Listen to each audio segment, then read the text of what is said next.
to tackle that building project? Start right. Start here at H&L Rapid True Value for building supplies. The time by H&L Rapid True Value is Nationwide time, 5 o'clock. News at 5 teasers are brought to you by Advanced Scales and Equipment. Service is our total commitment.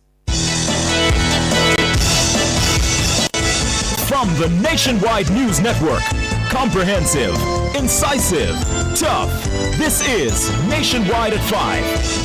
Good afternoon, I'm Robianne Williams. And I'm Mahiri Stewart. In Nationwide News at this hour, Independent Fiscal Commission concerned about Jamaica's underspending on capital projects. It says self-financing public bodies have failed to get nearly $50 billion worth of projects off the ground last fiscal year. $231 million Troy Bridge to be completed by the end of the year.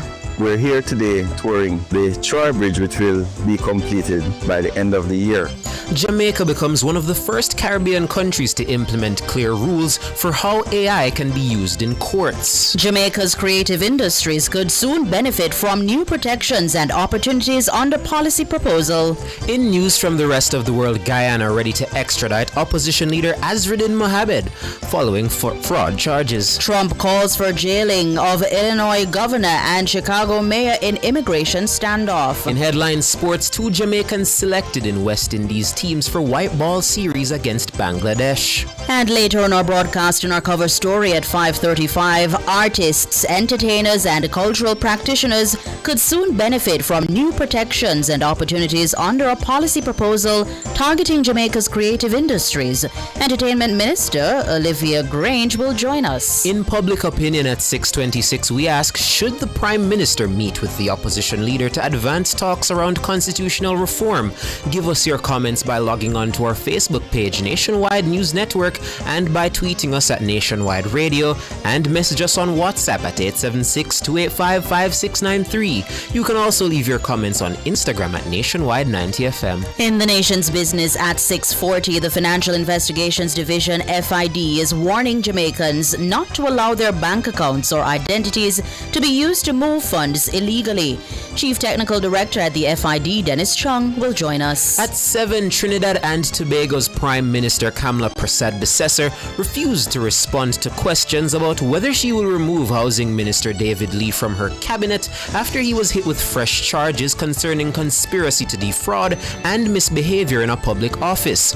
We'll hear more from the consultant lead editor of investigations at Guardian Media Limited, Asha Javid. And at 8, it's Boyatings After Dark with Kareem Boyatings Weathers.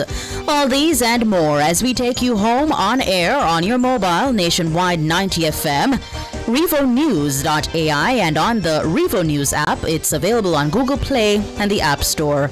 This Wednesday afternoon, it's Wednesday, October 8, 2025.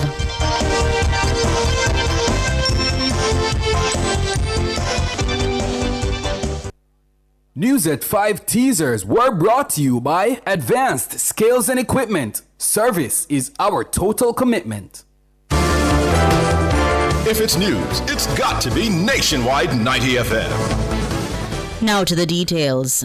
Jamaica's underspending on capital projects is seemingly worse than previously reported.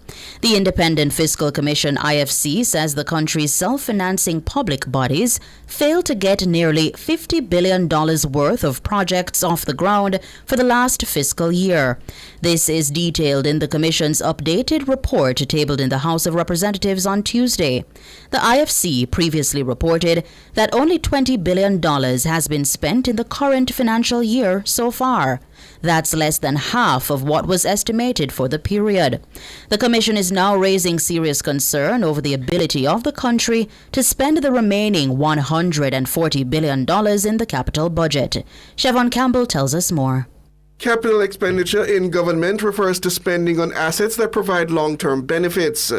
These are typically infrastructure, buildings, equipment, or major projects that help deliver public services over many years.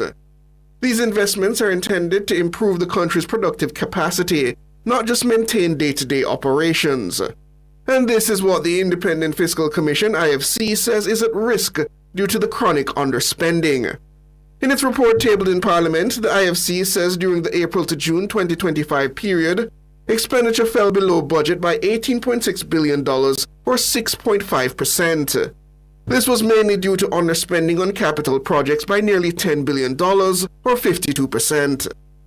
The IFC says the execution of capital projects across government remains underwhelming and gravely concerning amid the adverse implications for much-needed infrastructure development and related economic growth. It notes that of $164 billion budgeted across both the central government and public bodies, only $20 billion has been spent. This also represents a year-over-year decline in capital spending by the government. Due to this under-expenditure, self-financing public bodies generated an overall surplus of $89 billion, or 2.5% of gross domestic product, GDP, at the end of March. This is significantly higher than the $34 billion originally budgeted. It was attributed to a near $50 billion underspend in capital projects. This further led to a combined public sector surplus of nearly $97 billion. The IFC notes that the underspending does not represent true savings, but rather a delay or slowness in the pace of execution of projects and programs. It says this is of considerable concern, particularly with regard to capital projects amid the adverse implications for economic growth. The Commission drew a sharp comparison to recurrent expenditure and wages and salaries, which increased in 2024 by 12% and 16% respectively. However, capital projects declined sharply for the period by $6.4 billion, or 42%. Siobhan Campbell for Nationwide News. Major infrastructure works at the Troy Bridge are now 85% complete. Works Minister Robert Morgan, who was on a tour of the area on Wednesday, says the bridge is set to be completed by December. We're here today touring the Troy Bridge, which will be completed by the end of the year. It has been a very challenging project for the people, for the contractors, and indeed for the government. For several years, you'd have heard and seen various comments about this area. This bridge is a symbol of the government's commitment to the continued modernization and development of Jamaica. The bridge is situated on the border of Trelawney and Manchester. It's being constructed at a cost of $230 million. The new structure replaces the old bridge, which collapsed in 2021 after the passage of Tropical Storm Grace. Minister Morgan says the new bridge meets the standard to withstand severe weather conditions. We did the research, we did the design, and we have created an infrastructure that will stand the test of time and can withstand the torrent that comes through these valleys from time to time. We're going to continue to build infrastructure in Jamaica. We're going to continue to build infrastructure of this quality, not for our benefit, but for the benefit of the people who have to use it on a daily basis. Robert Morgan, Minister with responsibility for works. Jamaica has become one of the first Caribbean countries to implement clear rules for how artificial intelligence AI can be used in its courts. The new guidelines were announced by Chief Justice Brian Sykes on Wednesday. Justice Sykes says the rules are designed to ensure AI enhances justice delivery without undermining integrity. We have a practice direction that we issued just a few weeks ago.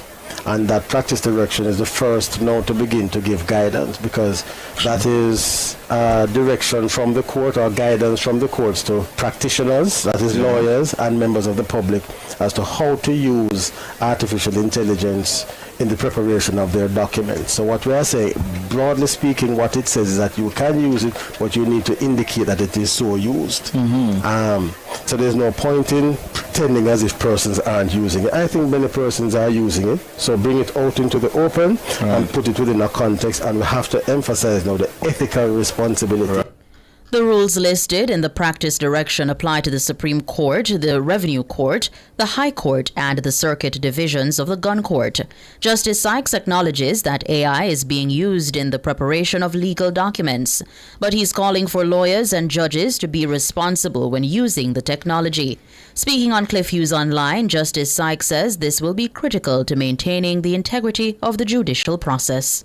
You would have heard a number of cases where attorneys have used the AI but they did not check. And so what we are saying to attorneys now, use it, but use it in accordance with the guidance that we have given. And it's a very high ethical duty on the attorney now to make sure that the references, the cases and so on are accurate. We are saying the same for judges. And with judges, as we go forward, what we want to do is to create a domesticated AI system for the courts, because as it stands now, you are interacting with the internet. So what we want to do is to create a kind of intranet so that the judges can use it safely without confidential information going out.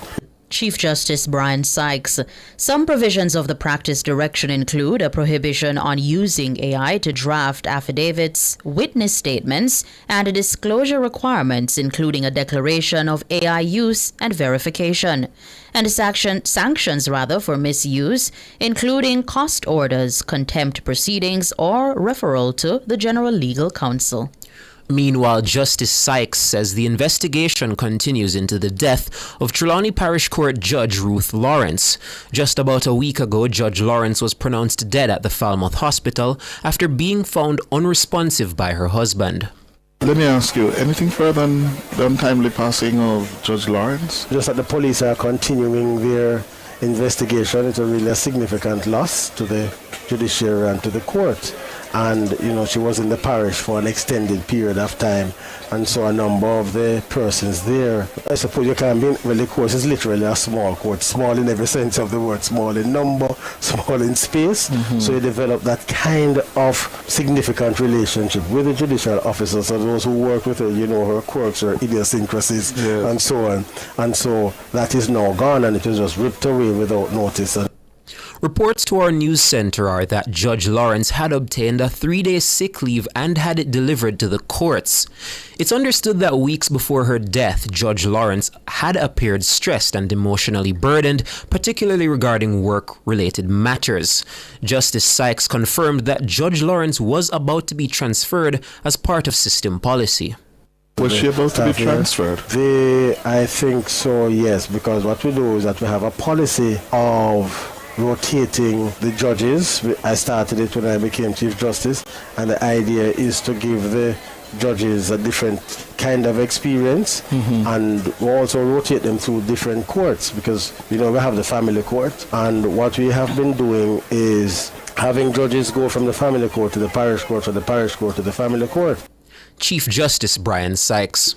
A government forensic analyst on Wednesday testified that based on her observations of Noel Maitland's apartment, she formed the opinion that an individual was injured inside the unit.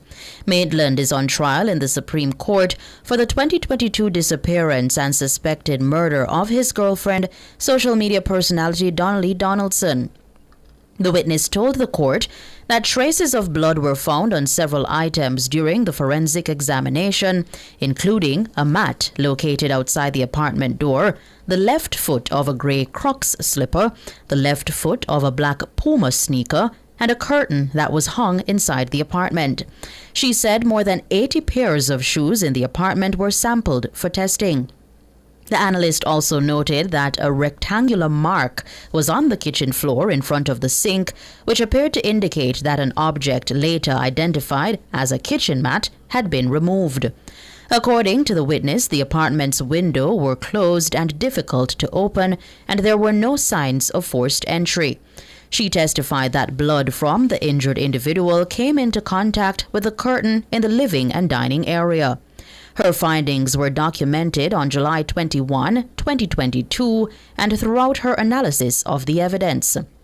She also reported finding women's clothing in a black suitcase in the living and dining room, which appeared to belong to a person of small body frame.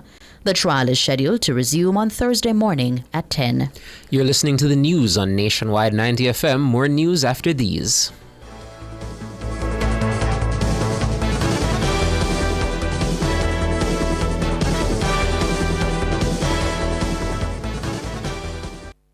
Annual eye examinations not only assess your vision, but may be life-saving. Eye tests may detect serious health issues that go beyond your vision. Call IQ Optical to schedule your comprehensive eye test today. The time by IQ Optical is 5:14.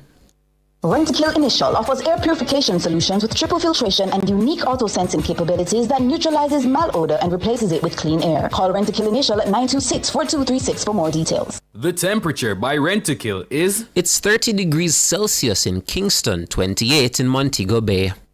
Mysterious, magical, mesmerizing. Wouldn't you like to experience the natural beauty of the Northern Lights? You could be the lucky one if you use your cards right. Spend with your Sagicor Bank credit card from September 29 to November 13, 2025, and you could win an all-inclusive cruise vacation for two along the Norwegian coast to see the Northern Lights. Chase the Northern Lights with your Sagicor Bank credit card. The more you spend it, the closer you are to your dream adventure. Enjoy the best rewards ever. Conditions apply. Authorized by the Betting, Gaming and Lotteries Commission.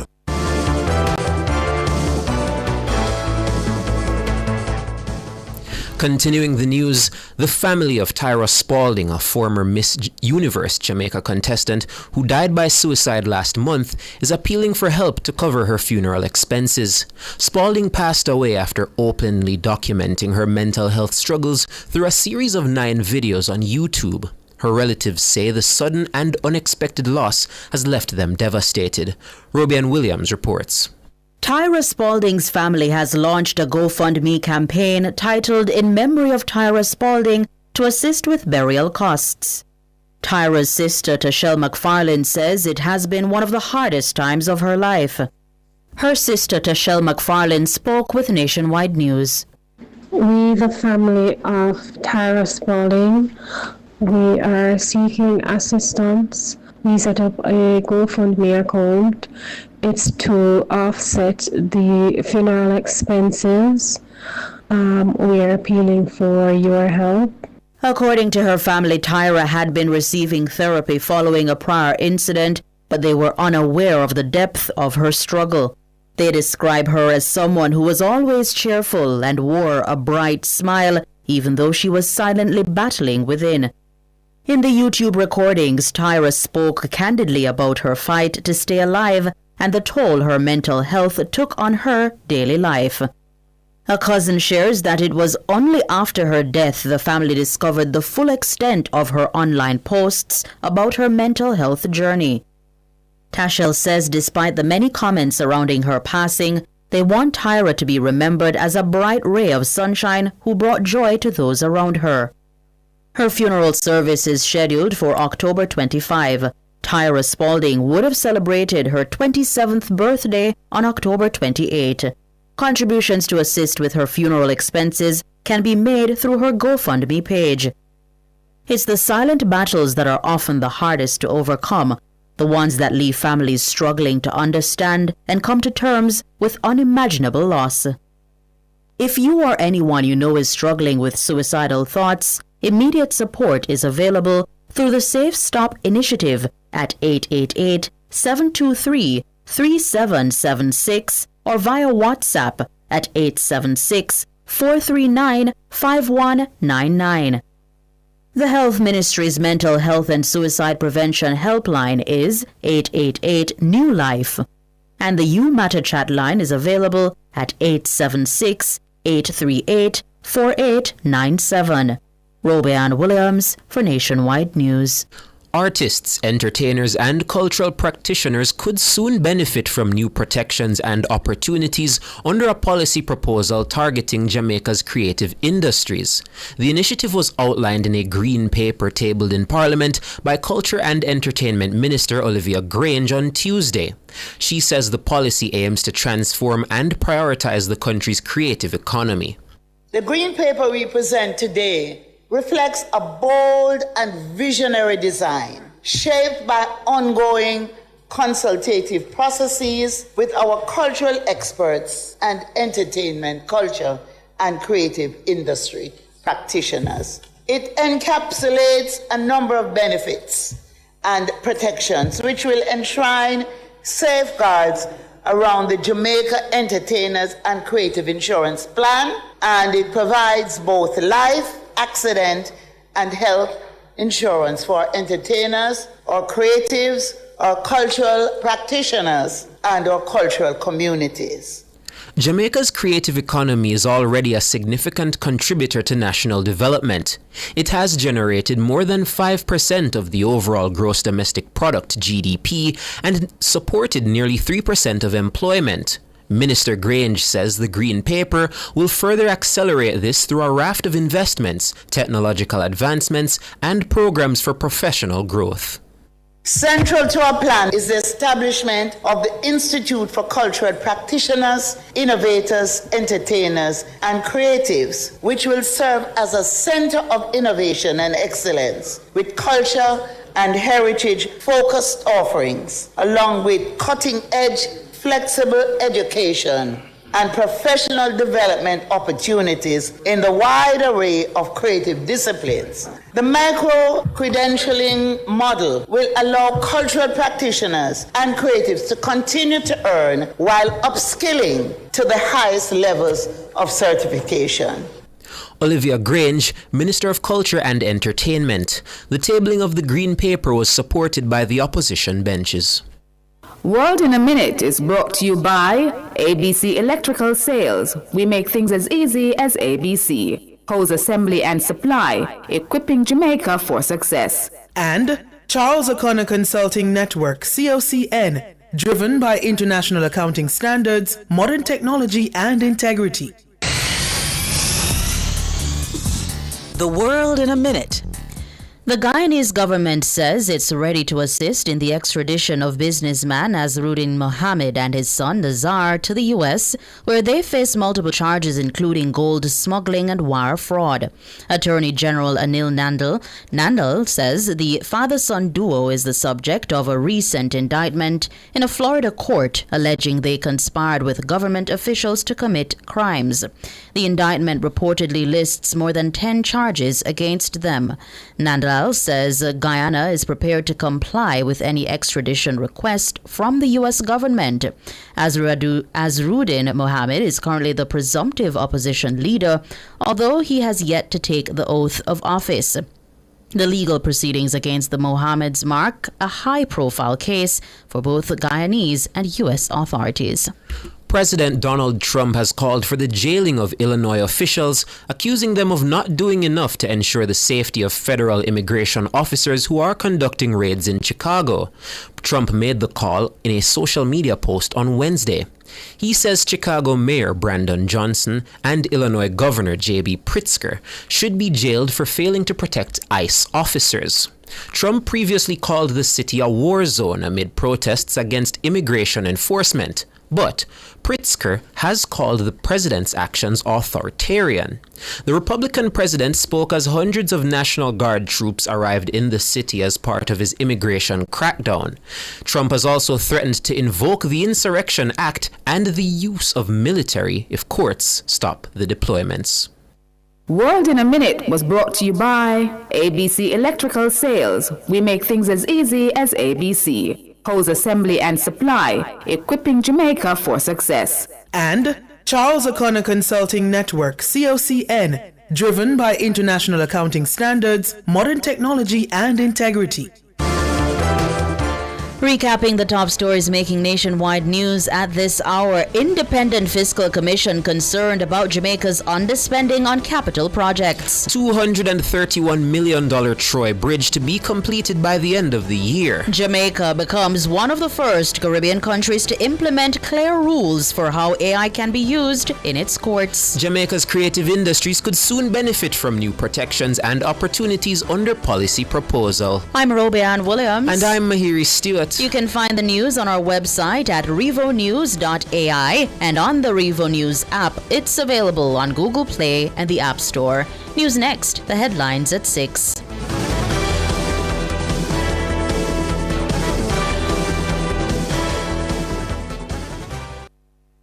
MSME operators, the NWC MSME Amnesty is a lifeline. Grab it. Apply between September 1 and November 30, 2025. Visit nwcjamaica.com. Email us at customercare@nwc.com.jm. You can also visit any commercial office or dial 888-NWC. Get a 50% debt write-off on your small commercial account if you pay all other outstanding debts or sign a payment agreement to do so in 3 months. Apply today. 60 years strong and just getting started. The Institute of Chartered Accountants of Jamaica proudly presents its annual business conference, the highlight of its 60th anniversary year. Join them Thursday, October 9 at the Jamaica Pegasus Hotel. Hear from keynote speaker, CEO of the Jamaica Stock Exchange, Mr. Livingston Morrison, plus top industry leaders on global trade, the evolving CFO role, and AI in accounting. Don't miss it. Register by October 4 at icaj.org. Sports at 5 is brought to you by Total Tools. Total Tools, every tool, every trade. Hello, good afternoon, and welcome to Sports here on Nationwide 90 FM. I'm Wayne Walker. Brandon King and Rovman Powell are the Jamaicans named in the West Indies teams for 2 upcoming white ball series away to Bangladesh. King has been named in both squads for the ODI and T20 International Series, while Powell has been selected for the T20 Internationals. The West Indies will play 3 ODIs and a similar number of T20 games. The tour opens on October 18 with the one-dayers in Dhaka, and the T20 is starting October 26 in Chattogram. Former West Indies under-19 captain Akeem August gains his maiden one-day international call-up, replacing Evan Lewis, who is suffering with a wrist injury. 3 members of the squads, Casey Carty, Gudakesh Moti and Shafin Rutherford, are currently in a training camp at the Super Kings Academy in Chennai, India, getting ready for the series, and will be joined by August and Amir Jangu before heading across to Bangladesh. 11 players have been selected for both squads: Shea Hope, Ali Kathanese, Akeem August, Rustin Chase, Amir Jangu, Shama Joseph, Brandon King, Gudakesh Moti, Shafin Rutherford, Jaden Seals, and Romario Shepherd, while Rovman Powell, Akil Hussain, Jadea Blades, Casey Carty, Raman Simmons, and Carey Pair will play only in one of the 2 series. Legendary former West Indies bowler Michael Holden has expressed deep disappointment over the current state of West Indies cricket following the team's innings and 140-run defeat inside 3 days in the first Test match in India, in Ahmedabad to be exact. West Indies still produce talented cricketers, but the entire landscape of cricket has changed around the world. And the talented cricketers that we have now and producing now do not get the opportunity to develop the way that cricketers of the past 20, 30 years ago developed. Holden, who was part of the all-conquering West Indies side of the 1970s and 80s, held nothing back as he lamented the team's fall from grace during the Mason and Guest radio show in Bridgetown, Barbados last night. You can't tell me that a batsman that makes a century in each innings, our Test match against England at Leeds, where the ball moves around more than anywhere else in England, has no talent. You can't tell me that bowlers who keep on bowling opposition out, irrespective of who they play against, have no talent. But again, because of the lack of proper development, they don't progress the way they should. A lot of them then gravitate towards the shorter form of the game because it is easier, it is more money than to stick with the longer form. And again, I'm not chastising them, but I'm just stating the fact. We still produce good cricketers. It's a matter of finding a way to develop them properly and have them playing for the West Indies instead of playing in these 2020 tournaments or sharing it. You know, Mikey has a lot more to say, but you'd have to wait until our next sportscast at 6:05 to hear the rest. Beth Moody slammed the masterful maiden World Cup century to steer Australia to an impressive 107-run win over Pakistan in their latest game at the ICC Women's 50-over World Cup in Colombo on Wednesday. Mooney's brilliant 109 rescued the Aussies from 76 for 7 to a match-winning 221 for 9. Alana King supported with an unbeaten 51 against Nashra Sandhu, 3 for 37. Pakistan replied with 114 all out in the 37th over. Finally, a prodigious amount of turn. Look at that, up above the eye line, draws the drive, and it's a pretty good catch. Bowler! A little quicker. Lays down the wrong line. The 17th consecutive win against Pakistan in ODIs, and 6 of them in World Cups. India will lock horns with South Africa on Thursday starting at 4:30 a.m. Jamaica time. Defending champions Garvey Masia were leading Glenmuir High School 3-2 with just minutes to go in their big Clarendon derby in the Issa Costa Cup encounter in May Pen. Jahari Williams has so far scored twice for the champions. Rashane White got the other goal.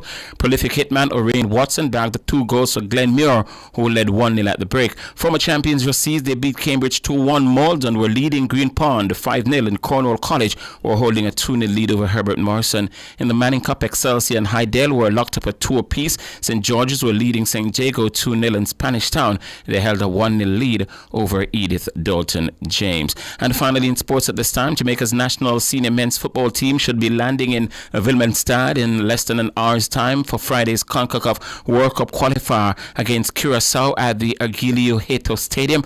The team staged the final training session at Sabina Park on Wednesday ahead of departure. Former Kingston College Manning Cup standout Dejon Whisper Richards has been given a late call-up to the squad for the game, and he'll remain with the team for the clash with Bermuda in Kingston next Tuesday at the National Stadium. The Jamaicans are leading the group with 6 points from their 2 games, and victory on Friday would put them in a position to qualify for the World Cup in Kingston next week if results over the other 2 games, the other 2 match days, will go their way.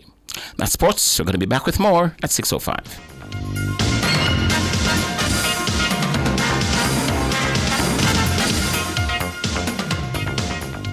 Sports at 5 was brought to you by Total Tools. Total Tools, every tool, every trade.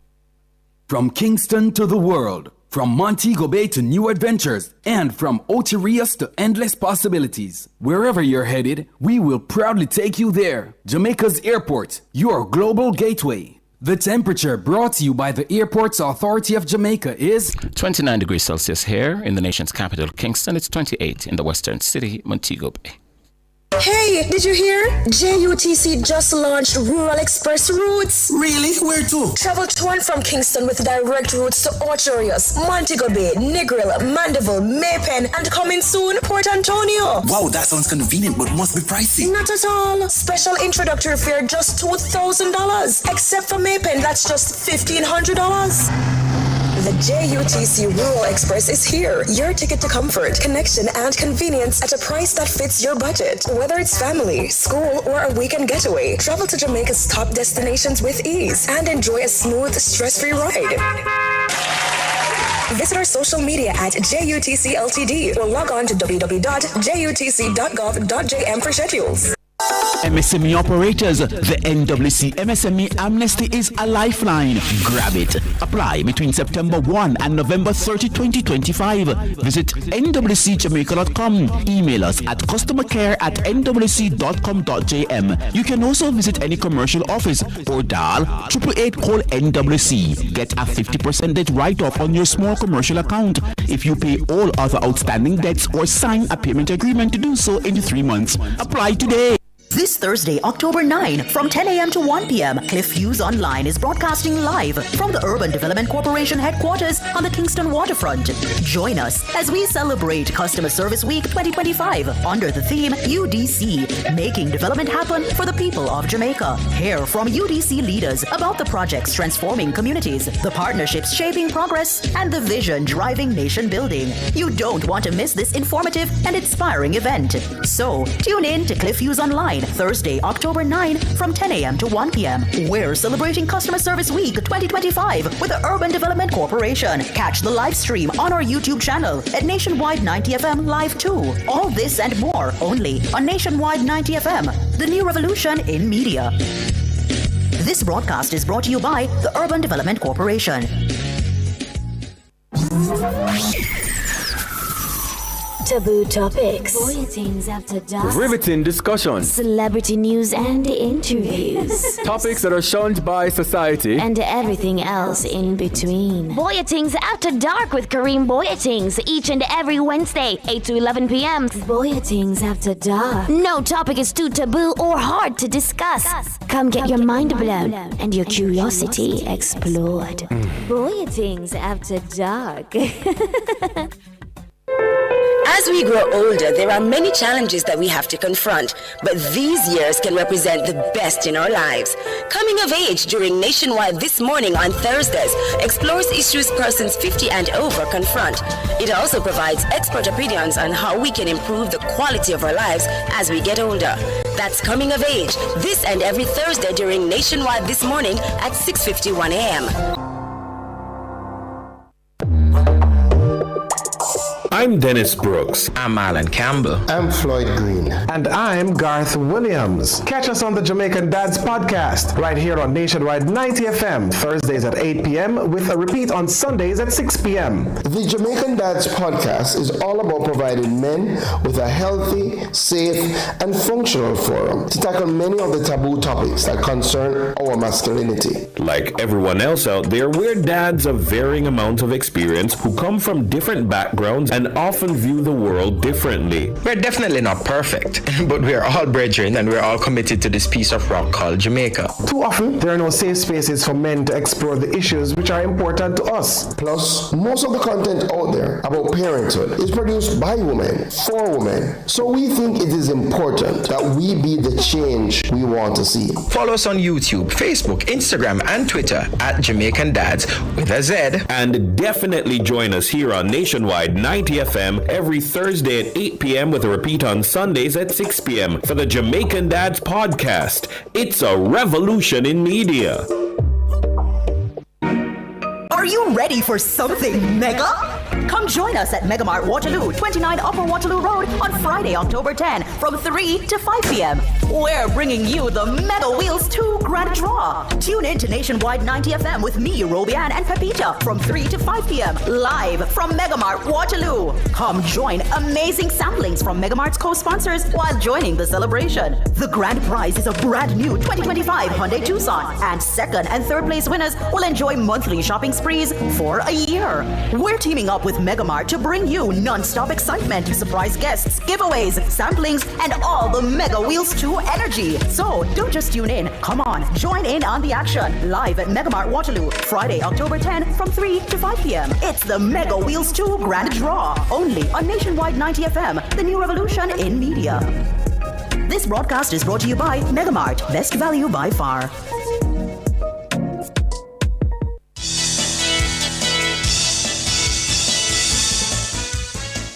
Good afternoon, listeners and viewers. It's 5:36. It's a Wednesday. Welcome to the cover story. I'm Siobhan Campbell. We're not hearing you there, Sanjay. I think you... So we'll wait till get your mic there working, Sanjay, but we are turning to a very important thing. It's the Green Paper on Creative Industries was passed in the lower house on Tuesday. Artists and entertainers and cultural practitioners could soon benefit from the new protections and opportunities it provides. The Minister of Entertainment and Sport, Olivia Grange, tabled it. She says the policy aims to transform and prioritize the country's creative economy. The Green Paper we present today reflects a bold and visionary design shaped by ongoing consultative processes with our cultural experts and entertainment, culture, and creative industry practitioners. It encapsulates a number of benefits and protections which will enshrine safeguards around the Jamaica Entertainers and Creative Insurance Plan, and it provides both life, accident, and health insurance for entertainers, or creatives, or cultural practitioners, and or cultural communities. That's Olivia Grange, the Culture and Entertainment Minister. Well, Jamaica's creative economy is already a significant contributor to national development. It has generated more than 5% of the overall gross domestic product and supported nearly 3% of employment. Minister Grange says the Green Paper will further accelerate this through a raft of investments, technological advancements, and programs for professional growth. The tabling of the Green Paper was supported by the opposition benches. Well, to discuss this further, we have with us cultural analyst and entrepreneur Clyde McKenzie, and we hope to be joined shortly by Minister of Entertainment Olivia Grange. Good afternoon, Clyde McKenzie. Good afternoon. How are you? I'm doing quite well. I understand you're there as well, Sanjay? Okay, well, Clyde, we press on. I understand, based on what the minister is putting forward, that she's trying to reinvigorate the... Minister, you're there, I understand? Hello, I'm here. Good to hear from you. That's okay. Good to hear from you, Minister. Hello, Minister. How you doing? I just sprinted from my constituency. well, observing proper protocol, I will go with the lady first, Minister. So just to give us a breakdown for those who obviously weren't able to read the full document, can you give us what the main objectives of this green paper on Jamaica's creative industries is hoping to accomplish? Well, the green paper, the policy has been, we've been working on this over, I would say, many years. Various administrations have, because there was an old policy on culture, and so work had to be done to review the old policy and to come up with a new framework, which would cover what we call the ECCIs, that is the entertainment, culture, and the creative industries. And this policy document would create the framework for the development of an ECCI Act, an act that would provide protection, training, development, and an enabling environment for the creative sector. So, Minister, just to give us a breakdown, what is the differentiation between this new framework and what existed before? You outlined the matter of insurance as part of your presentation yesterday, but what are the other key areas where we're hoping to improve upon to drive that growth? All right. Now, I should speak to the platform we now have and how we're going to strengthen what exists and build on what exists. So the Entertainment Act, the purpose will be to provide for regulation of the entertainment industry and other matters. The objects of this act are to provide effective, fair, and consistent regulation of the entertainment industry and to provide protection for performers. And of course, we could not come up with the act without a policy framework. Within this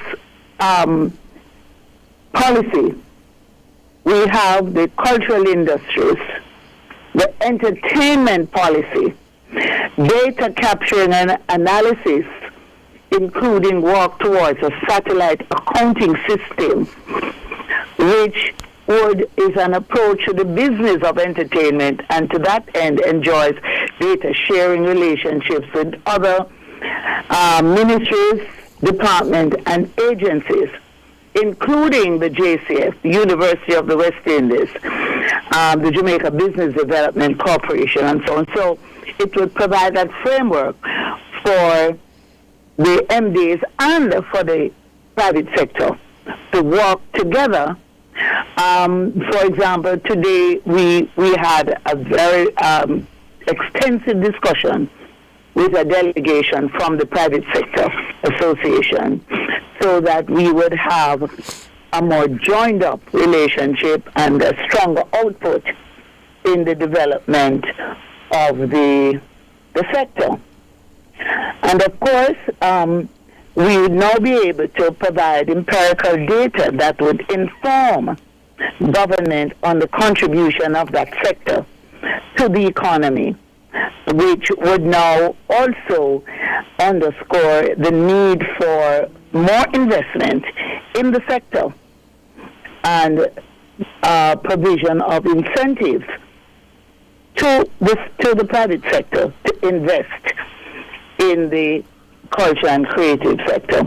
We're also looking at providing training for, one would say that the sector is informal. It's not informal, yes, but a lot of the work that has been done to create Brand Jamaica, at the center of that, we have had people who are self-trained, who have just a natural talent, and who have been able, for example, on music, to create a music that has penetrated, the corners of the world. And what we would be providing within this framework now is how we train people in the sector to provide them with certification. Because there are a number of for example, musicians. They may not be trained to write and read music, but they have been able to provide and develop a music that has impacted the world. So we will establish an institute which will assist our practitioners in training, formalizing their training, and providing them with certification. We also will build on the national registry, which we refer to as the e-registry of the entertainers and cultural practitioners, which will include cultural communities such as the Maroon community, the Rastafari community, the traditional Afro-Christian communities such as the Revival churches, faith-based organizations, etc. And one very important area is that we are able to monetize our creative works so that it's bankable. We create that framework that will help the industry to be able to get funding for their businesses, funding to do an album, being able to treat copyright as something that can be used to support applications for loans and so on. So the framework is quite extensive, Minister. I'm sorry to interrupt you, but we are up on a break, so please stay with us. Okay, good. Thank you.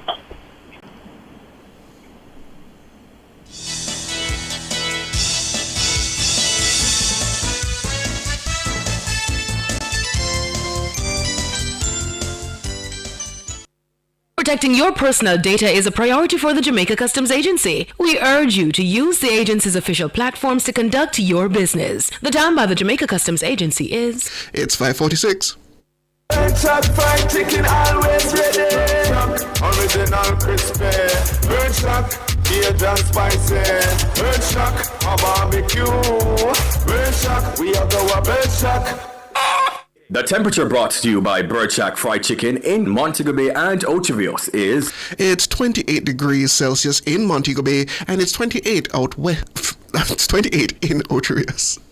Charles O'Connor Consulting Network, COCN, is a financial reporting firm that delivers accounting and compliance services on time. Call us today at 876-908-0486-7. Email us at clientservices@cocnjamaica.com or visit our website at www.cocnjamaica.com. COCN, driven by international accounting standards, modern technology, and integrity. Welcome back, listeners and viewers. We're talking about the creative industries, a green paper to boost that sector tabled in the lower house on Tuesday. It touches on education, health, training, pretty much every aspect of the creative industries in order to bring it into a modern framework and boost its potential for economic growth for the country. We have with us Minister of Culture, Gender, Entertainment and Sport, Olivia Babsy-Grange, alongside cultural analyst and entrepreneur Clyde McKenzie. Well, I want to bring you in, Clyde McKenzie. You heard the minister's remarks there in terms of how extensive this framework is and how it tends to better position the creatives industry. What is your reaction? I'd say the minister's hit the right notes there. Most of what she has said, in fact, all of what she has said has been consistent with calls I've been making for the last 25 years or more. She has touched on some very important points. The issue of measurement. One of the challenges we're faced in the cultural and creative sectors is the absence of precise measurement. So people are not able to evaluate appropriately the contribution that the cultural and the creative industries have made to the Jamaican economy. And as such, that affects the support that the sectors get from not just government, but from the private sector. There is the question of training, which is critical, because training is important in terms of value creation. We talk not just about the training of artists and, having them formally being able to hone their skills, but you're talking about the management group. That is very important because the capacity of management to negotiate effective deals will create more value for an artist. So the more knowledgeable the management team is, then the more value he or she can create for his clients. So those are two critical issues. Of course, the matter of funding is very important because in many instances people have ideas, but if you don't have the funds to make these ideas a reality, then it's an exercise in frustration. So there has to be some kind of modality which will allow for creative people who might not have the requisite funding to be able to finance their ventures.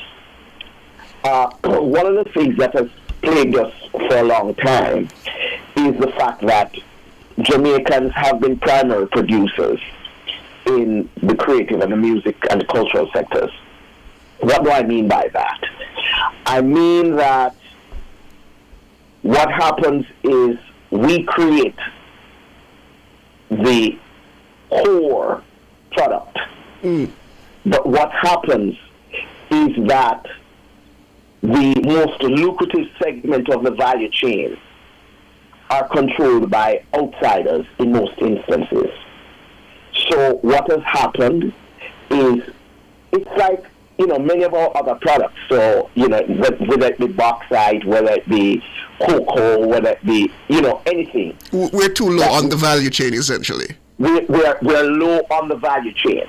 And one of the things we have to do is to have a greater levels of indigenous funding that will repatriate more of the value chain back to us. That is fundamental to the development of our industries. We don't want just to be having the crumbs. We want to be, and sometimes regardless of how massive we think our inflow is from the creative sectors and the cultural sectors, it is minuscule in comparison to the kind of value we create with our products. And so we need to corral more of that value that is created. And one way to do that is through greater levels of indigenous production, right? I mean, we need to be looking more at the model that we have for track and field. I mean, in years gone by, what would happen is that our athletes would go abroad and they would get coaching and training abroad. And it didn't work out as well as now that we have the coaching and the grooming and all of that taking place here. And what that means is that more value accrues to the country. So these are important developments that have been outlined. And of course, the whole issue of protection of the practitioners. The question of informing them appropriately and adequately so they know their rights, so they know when they are being duped, so they know how to approach the business in a constructive way. These are critical things, and these can make a difference in terms of your earning $1 and you're earning $10. The question of festivals and how we position those as a means of income generation these are and how we create the linkages. I mean, I heard the minister talking about that, you know, where the different sectors would come together. I mean, the Harder They Come was a vehicle for introducing reggae in a serious way to the United States. In other words, we can use one form of cultural production to promote another form. And so we must be thinking in terms of these synergistic approaches and how do we deal with these questions, because they're very important, and how we structure them will determine whether we make the kind of revenue that we can. And so this is a very important development, and you know, the stakeholders are to be applauded, including the minister, for making this a reality. Yes, Minister, and you heard... Hello? Yes, I'm here. Yes, Minister, you heard Mr. McKenzie there, the matter of repatriating, so to speak, the value of Jamaica's already burgeoning cultural and entertainment reach in the world. How do we now put that roadmap into place in terms of where do we go from here with this green paper to make that a reality? All right. Now, what I should highlight first and foremost is that this green paper will be referred to a committee to allow for engagement. And members of the House, as well as the general public, will be able to make their input. And it is a roadmap. What are some of the areas we're looking at? Defragmentation and strengthening of the sector. Example, mechanisms for recognition and sustaining the associations. There's the Jamaica Federation of Musicians, there's JUREA, there is Jamaica Vintage Artists Association, and a number of organizations, a film entity, and so on. But they have to be strengthened in order to ensure that they can provide the support that is needed for each association's sector group. Funding of the sector through the establishment of the Jamaica Entertainment and Cultural Development Foundation is going to be important. We have to establish an entity that can provide funding. There is the Tourism Enhancement Fund, for example. There's the Sports Development Foundation, right? So this entity will also be an outcome of this policy document, which will, among other things, provide funding for the sector.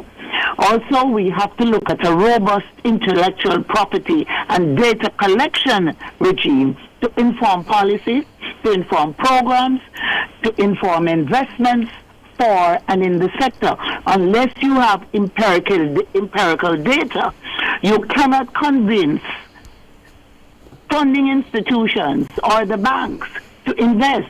You cannot convince government that the sector requires a larger piece of the pie. Although we are at the center of Brand Jamaica. And of course, we have to anchor fiscal incentives, the existing ones, and also expand it. Because currently, we provide incentives for tools of trade. You can bring in equipment and tools of trade without having to pay tax, but you must show that you have an established business and you are ensuring that all the necessary regulations are being observed. So this new policy will provide the legal framework for to anchor fiscal incentives. And then there is infrastructure development. It's multi-purpose, entertainment, culture, cultural communities, and sport, which we have in this policy as physical culture, right? And to introduce community cultural development programs, because every Jamaican is a star. Every Jamaican love to sing, love to dance. There's an African proverb that says, if you can talk, you can sing. If you can walk, you can dance. That is what Jamaica is about. Everybody is a star. So we have to go get into the communities and develop the talent. The Jamaica Cultural Development Commission is doing that at this time. But after they unearth the talent, develop and showcase the talent and take them to a point, we have to create an enabling environment to move more of our creative people into the professional sphere of the business where they can sustain themselves. Understood, Minister. I'm eagerly awaiting the rolling out of this green paper to the Joint Select Committee and see where it goes, because as you rightfully said, Minister, Jamaica is a powerhouse in terms of entertainment and creativity, and we should benefit from that. That is Minister of Culture, Gender, Entertainment and Sport, Olivia Babsy Grange, and we also had with us cultural analyst and entrepreneur Clyde McKenzie. Thank you both for joining us this afternoon. Well, thank you so much, and I thank Clyde for the input he has made, and to say that this green paper covers all the areas, and I look forward to the input of the public as well as the opposition. Thank you both for joining us. Well, listeners, a bit of news coming in from the Middle East. The U.S. President has announced that Israel and Hamas have signed off on the first phase of his peace plan. That means the release of all the remaining hostages being held on the Gaza Strip. Just coming in from the president, he says he's very proud to announce that Israel and Hamas have both signed off on the first phase of our peace plan. He wrote on his Truth Social platform. He says this means that all of the hostages will be released very soon, and Israel will withdraw their troops to an agreed upon line as the first steps towards a strong, durable, and everlasting peace. Trump says all parties will be treated fairly. He goes on to say this is a great day for the Arab and Muslim world, Israel, all surrounding nations, and the United States of America. And he thanked the mediators from Qatar, Egypt, and Turkey who worked with the U.S. administration to make this historic and unprecedented event happen. He said, "Blessed are the peacemakers." That's Donald Trump working towards his grand plan to bring peace to that very tumultuous region of the world.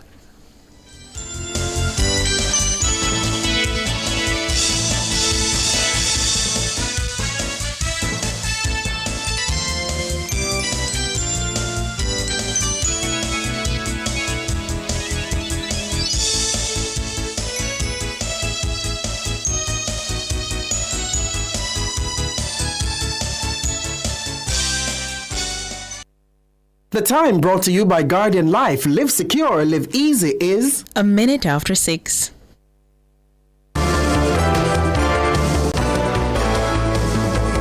Nationwide headlines at 6.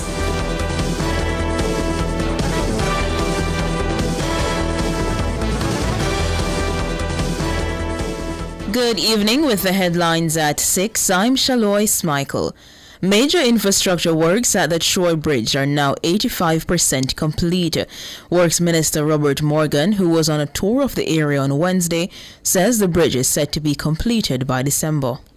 We're here today touring the Shore Bridge, which will be completed by the end of the year. It has been a very challenging project for the people, for the contractors, and indeed for the government. For several years, you'd have heard and seen various comments about this area. This bridge is a symbol of the government's commitment to the continued modernization and development of Jamaica.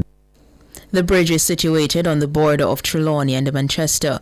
It's being constructed at a cost of $230 million. The new structure replaces the old bridge, which collapsed in 2021 after the passage of Tropical Storm Grace.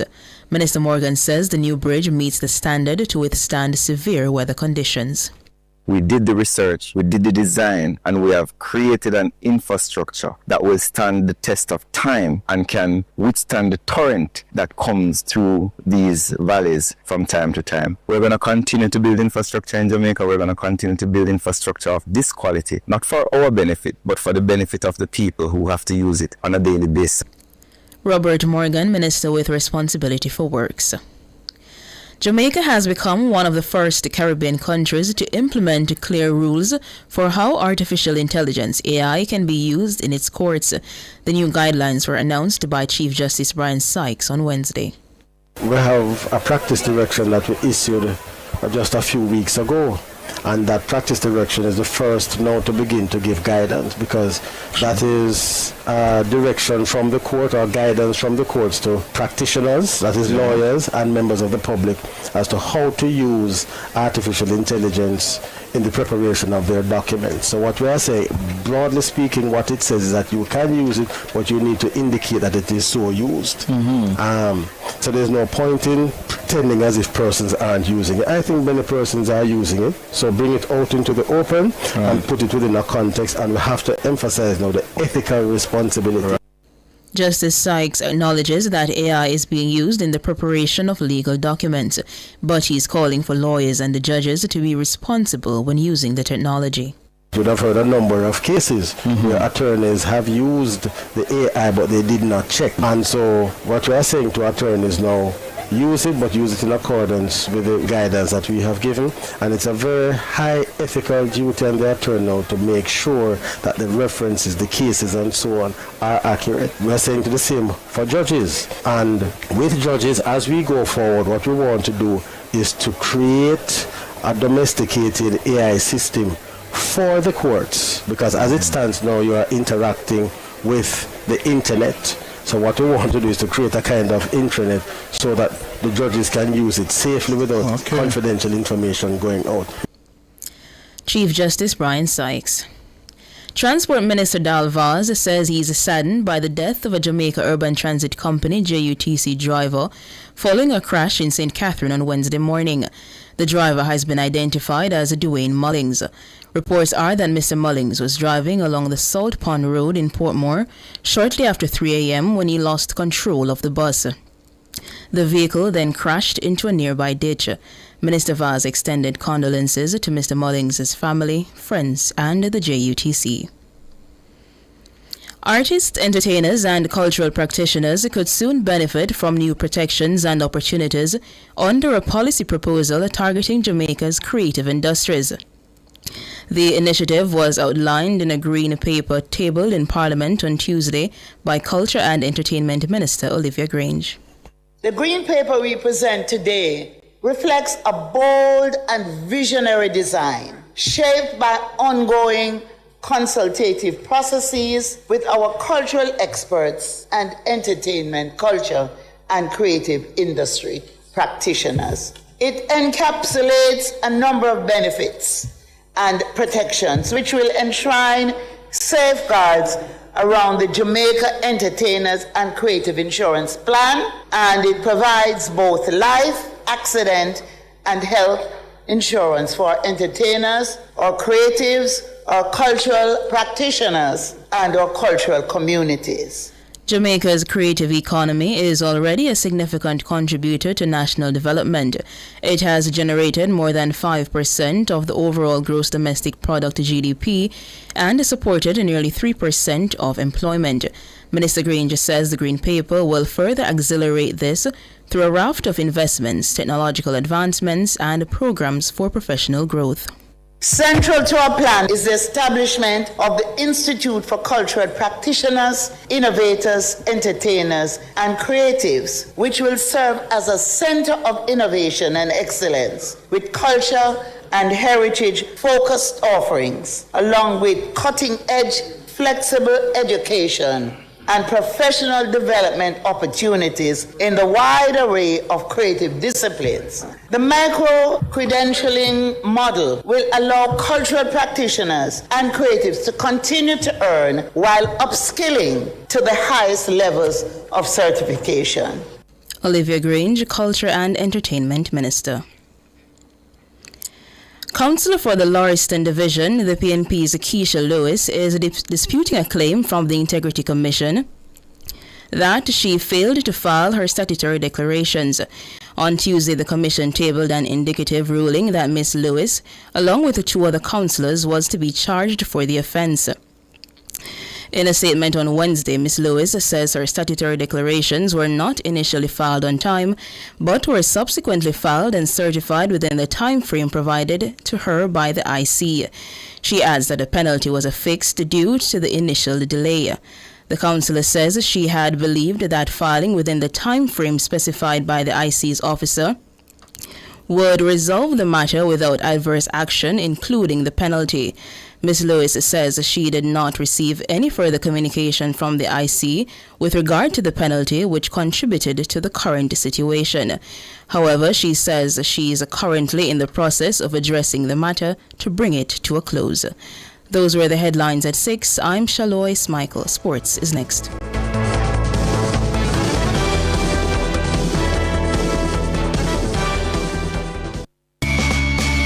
Enough power to big to small. Chaka my figure dig the wall. Up a Total Tools. Leave back a figure trim the lawn. We have everything a job demand. Total Tools. We rent them, sell them and fix them. Also give Total Tools a call. When you say home improvement, landscape construction, a Total Tools are your option. Home improvement, landscape construction, Total Tools are your option. Total Tools located at 102 Main Street, Ocho Rios, 34 Slide Road, Kingston. And lot C6 Jackson, Sentence Bay. Call us today. This Thursday, October 9, from 10 a.m. to 1 p.m., Cliff Views Online is broadcasting live from the Urban Development Corporation headquarters on the Kingston waterfront. Join us as we celebrate Customer Service Week 2025 under the theme UDC, Making Development Happen for the People of Jamaica. Hear from UDC leaders about the projects transforming communities, the partnerships shaping progress, and the vision driving nation building. You don't want to miss this informative and inspiring event. So, tune in to Cliff Views Online Thursday, October 9 from 10 a.m. to 1 p.m. We're celebrating Customer Service Week 2025 with the Urban Development Corporation. Catch the live stream on our YouTube channel at Nationwide 90 FM Live 2. All this and more only on Nationwide 90 FM, the new revolution in media. This broadcast is brought to you by the Urban Development Corporation.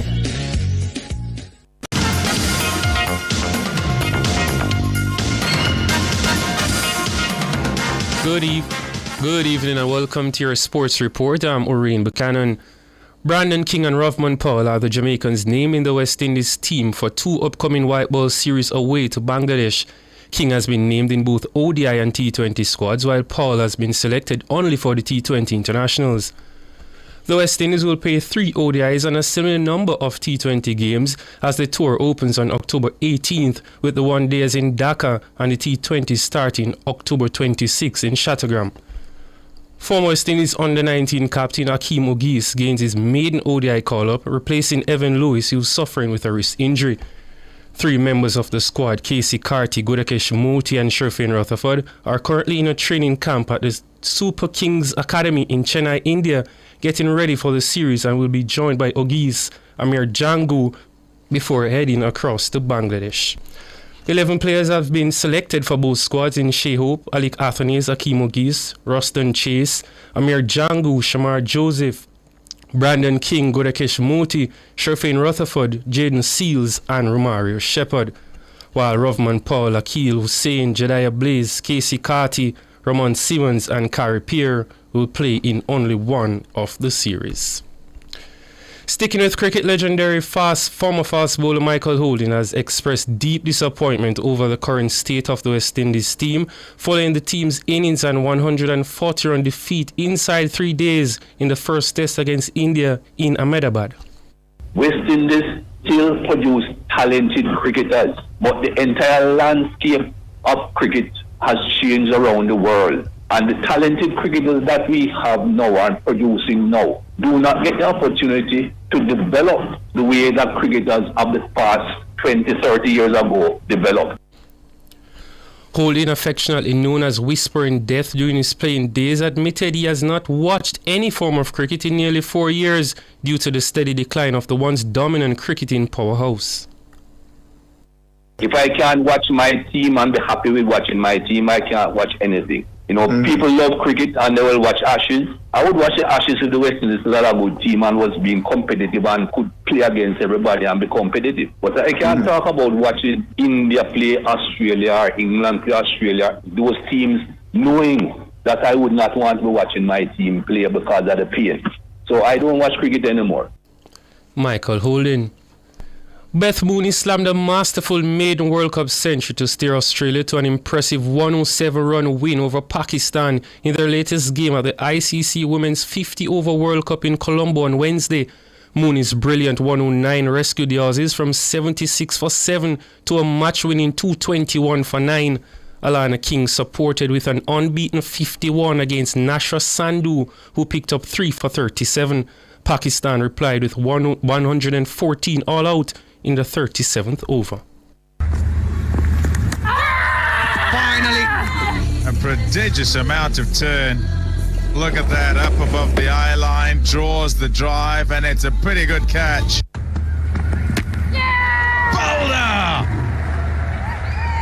A little quicker. Plays down the wrong line. The 17th consecutive win against Pakistan in ODIs, and 6 of them in World Cups. India will lock horns with South Africa on Thursday morning, starting at 4:30 a.m. Jamaica time. Now to ISA football action as defending champions Garvey Maceo defeated Glenmore High School 3-2 in their big Clarendon derby in the Issa Da Costa Cup competition in Maypen on Wednesday. Jihari Williams scored twice for the champions, with Rushane White getting the other. Prolific hitman Orain Watson bagged 2 goals for Glenmore, who led 1-0 at the halfway stage. Former champions Rossies defeated Cambridge 2-1. Malden were leading Green Pond 5-0, and Cornwall defeated Herbert Morrison 2-0.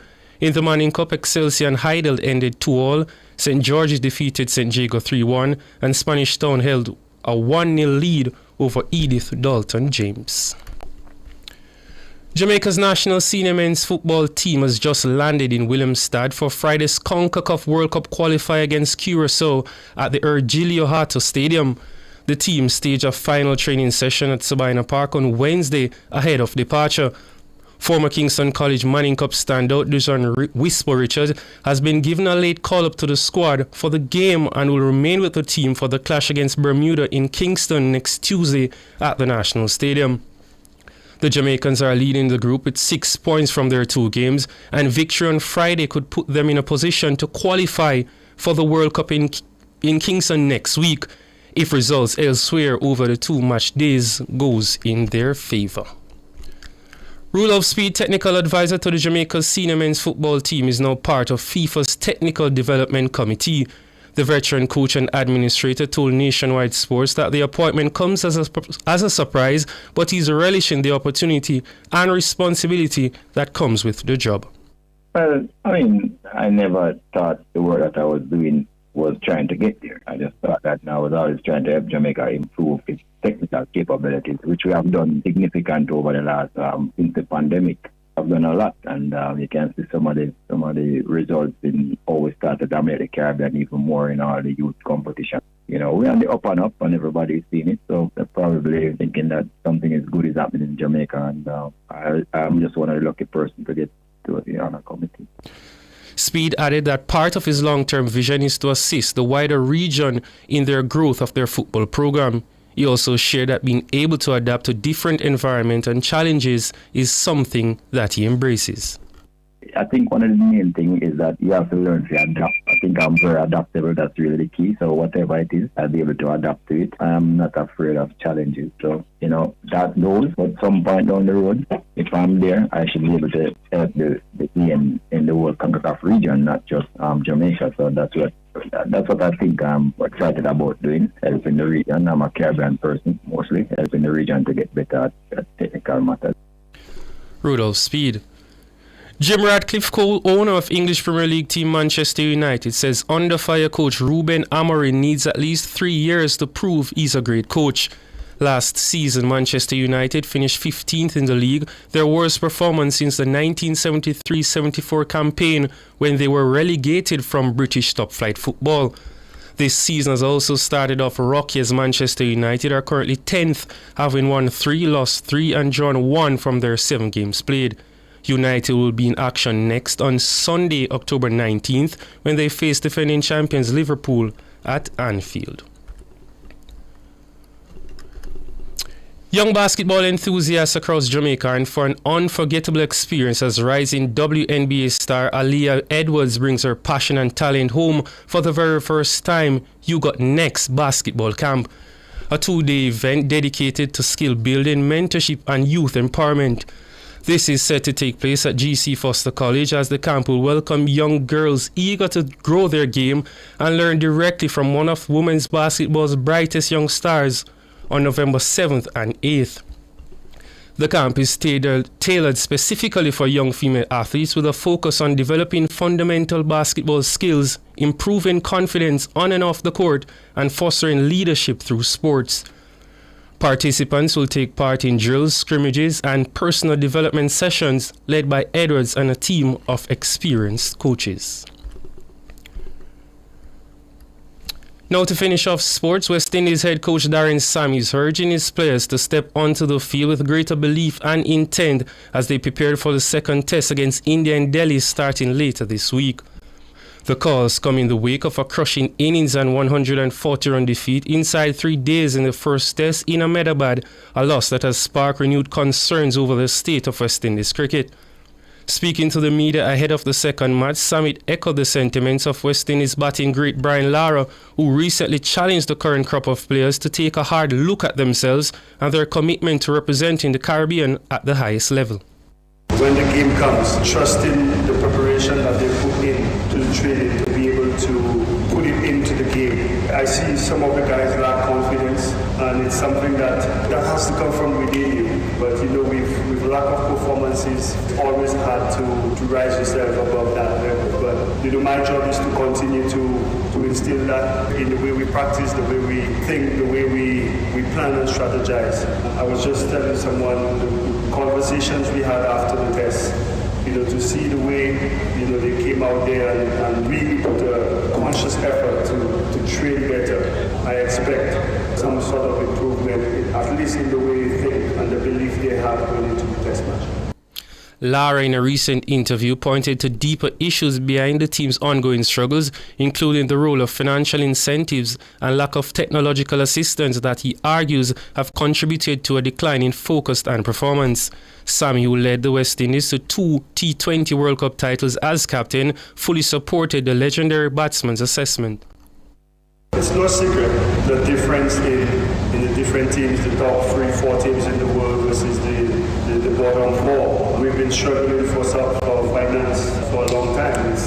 I think that's one of the reasons why, you know, Brian, Saviv, you know, Sir Richie, they're going to have this event to, you know, try and see if we could get sponsors, you know, to help in some of the areas that we need improvement.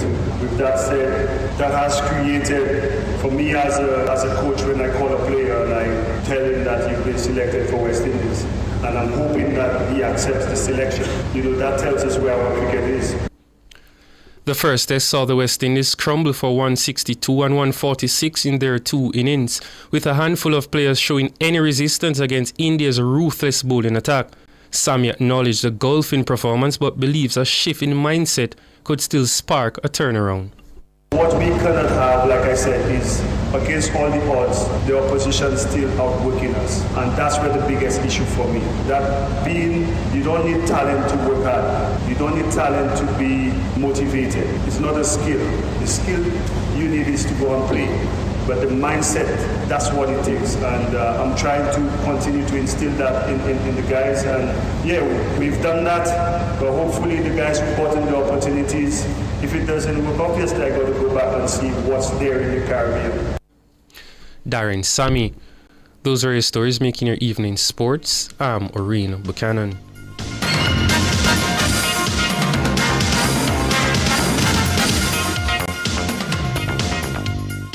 For all your scales and food processing equipment, call Advanced Scales and Equipment Limited at 876-968-9612 to 5. The time by Advanced Scales and Equipment Limited is 6:23. Already have a T-Tag for your vehicle? Just top it up and go through. Now you can see funds in your T-Tag account almost immediately after topping up. So, if you're already on your journey, you can safely pull off the road and top up using the My T-Tag app or WhatsApp, or ask a passenger to do it for you. And within 5 to 10 minutes, you can enjoy the lower toll rates and other benefits of the T-Tag link, even if you forget to top up before you started your trip. Top up your T-Tag and continue to go through quicker and cheaper on TransJam highways. My Mega With so much to do in one location, make Megamart your one-stop shop. Pick up your groceries and houseware needs, grab a bite and pay some bills, fill your prescriptions and see the beauty products in our pharmacy. All in one amazing location. My Megamart, the best value by far.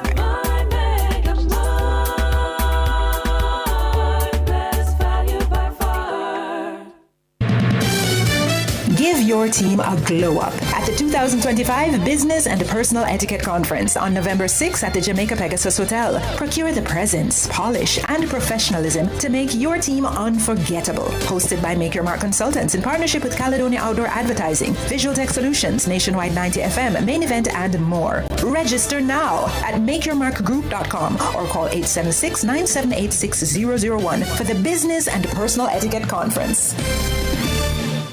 Public Opinion is brought to you by Cleasing Industrial Supplies Limited, Industrial Automation and Control Solutions.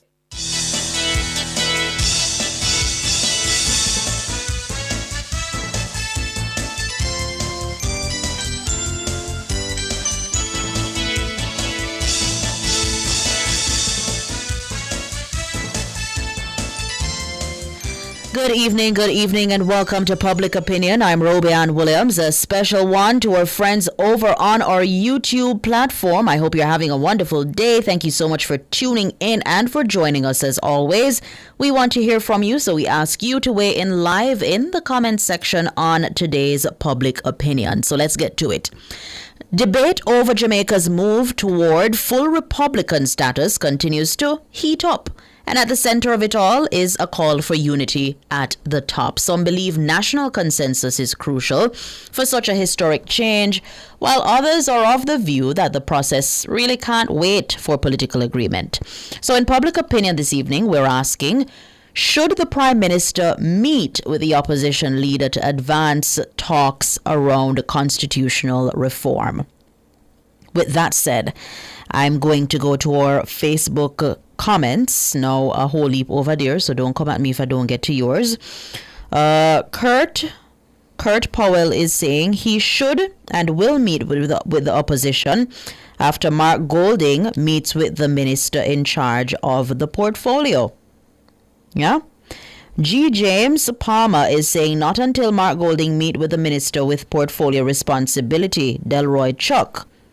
And since this G. James says is since Mark Golding, decided to keep the portfolio for constitutional reform.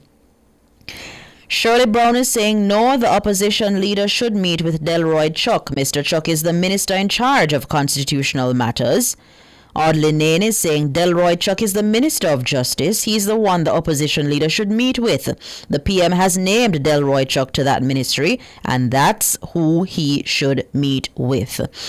Also coming in on this one is Wesley Cunningham saying the very same. There's a portfolio minister. If the Prime Minister do that, he would have to do the same for all ministers.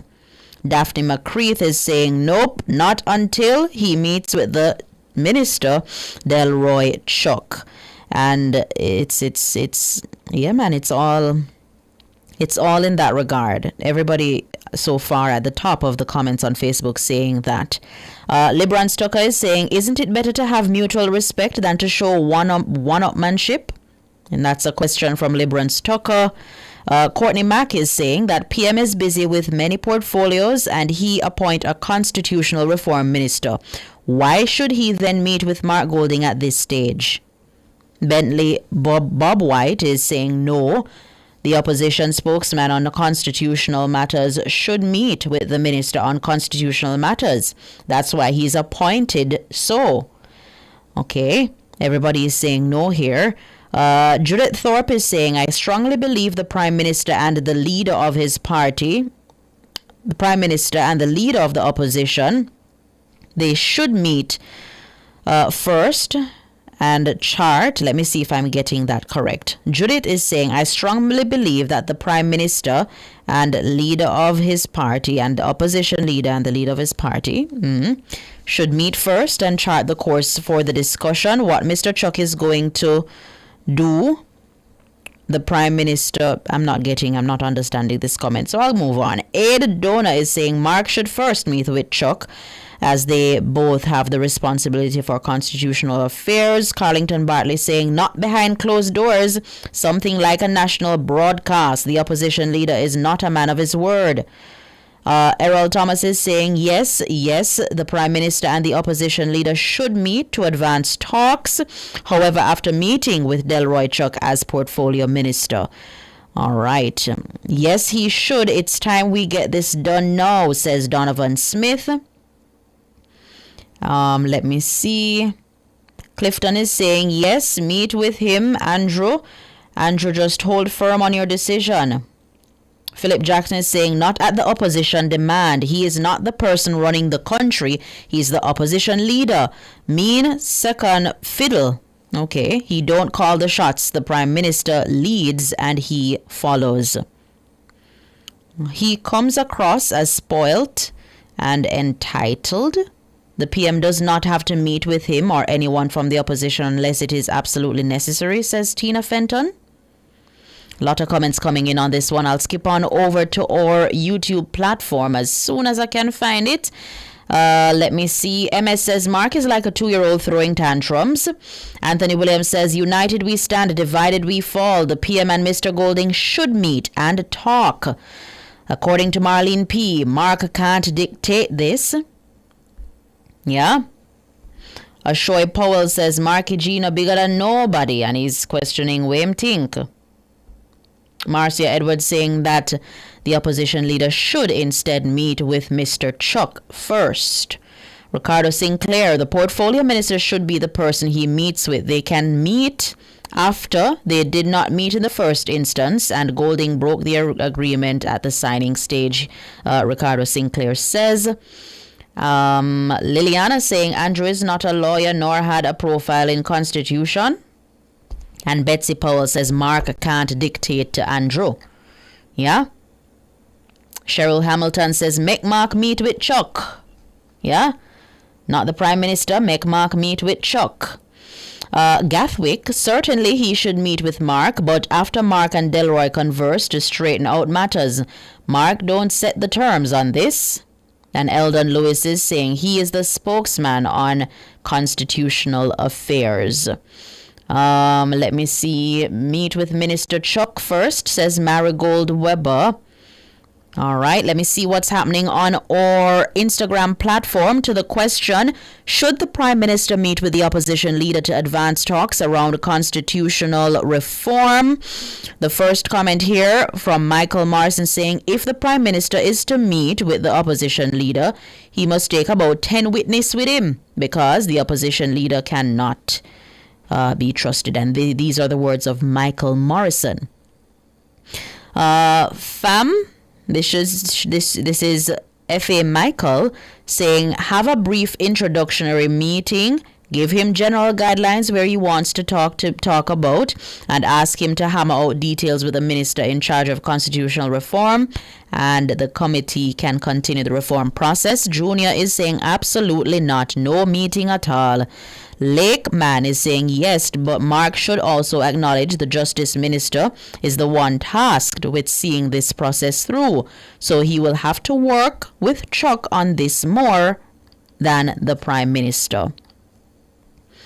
Sidania is saying that's a hard no. And Devon is questioning, can this thing do as a referendum? Anything Mark say, it, says Andre. All right, a lot of comments coming in on this one. Thank you guys so much. Getting the wrap-up signal. All right. Mr. Golding should meet with the PM, then with Minister Chuck, says Carleen Smith. Yeah?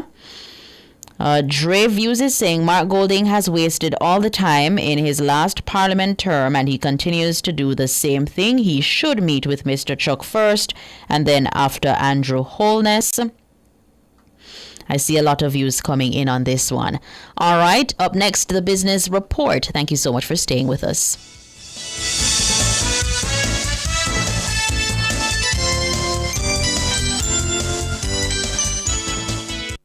Public Opinion was brought to you by Cleasing Industrial Supplies Limited, industrial automation and control solutions.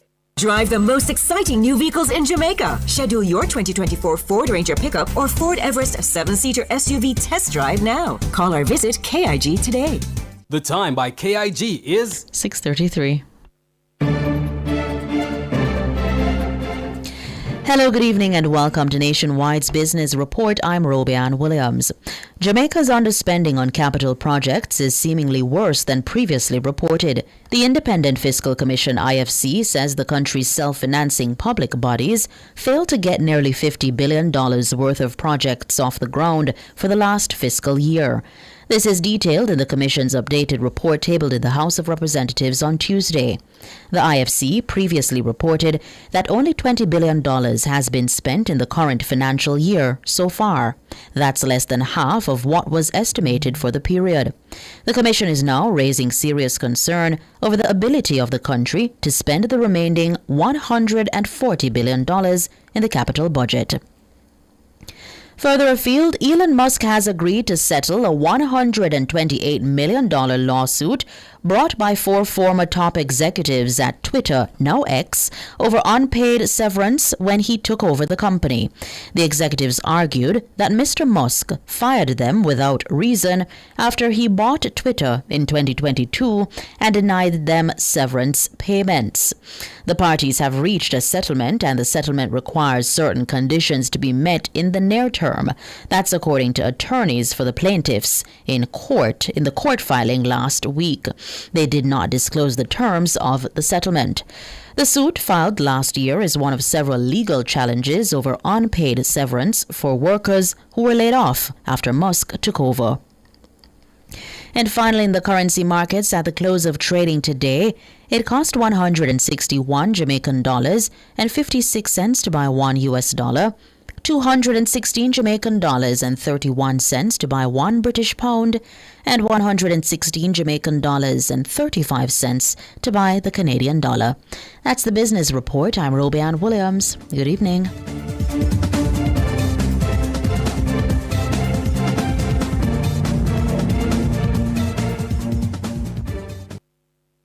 Is your money idling when it could be thriving? With CIBC Caribbean's fixed deposit offering, you can take charge of your cash. With 50,000 Jamaican to start, choose terms from 30 days to 2 years. Lock in your funds and enjoy premium rates guaranteed to grow your wealth. Whether you're eyeing short or long-term gains, our fixed deposit account puts you firmly in control of your money. Now is the time to open a CIBC fixed deposit account and start earning more today. CIBC, ambitions made real.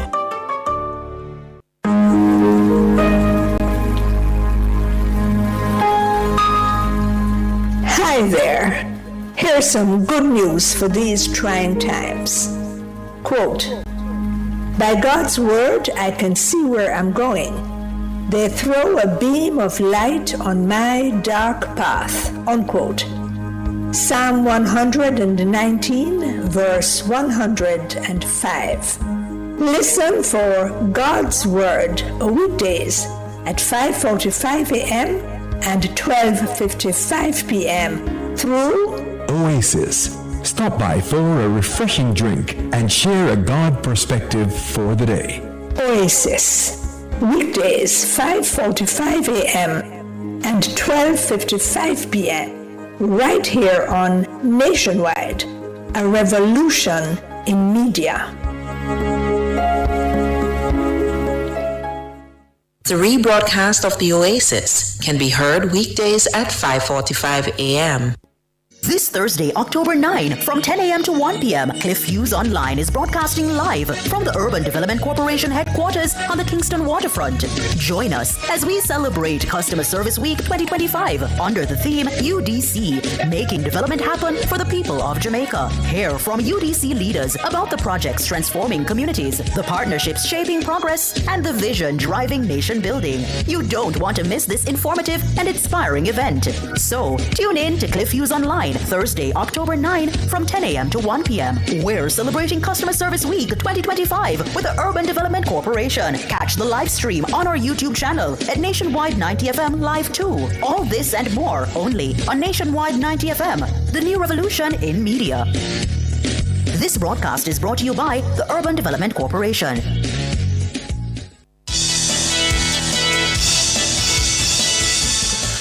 Welcome back, listeners and viewers. It's 6:38 and we're now going into the nation's business. I'm Siobhan Campbell.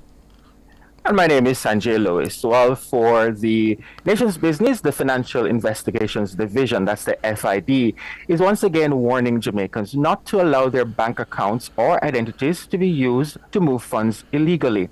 The warning follows the recent conviction of 3 individuals in the corporate area parish court. They were found guilty for their roles in a $61 million cyber fraud and money laundering scheme. Their identities have been withheld, but the FID says they include a 25-year-old, a 29-year-old, and both customer service representatives, and a 32-year-old self-employed man. Keith Darian is the Principal Director of Financial Crime Investigations at the FID. Over the past year, combined strategies in operations, training, and policy have measurably improved our detection, interception, and apprehension of offenders, enabled dismantling of criminal networks, and resulted in more charges laid and more victories in courts. Amid our ongoing Money Mule public education campaign, these convictions are among the clearest illustration of the message we are sending to the public. Do not let anyone use your bank account or identity for criminal activity.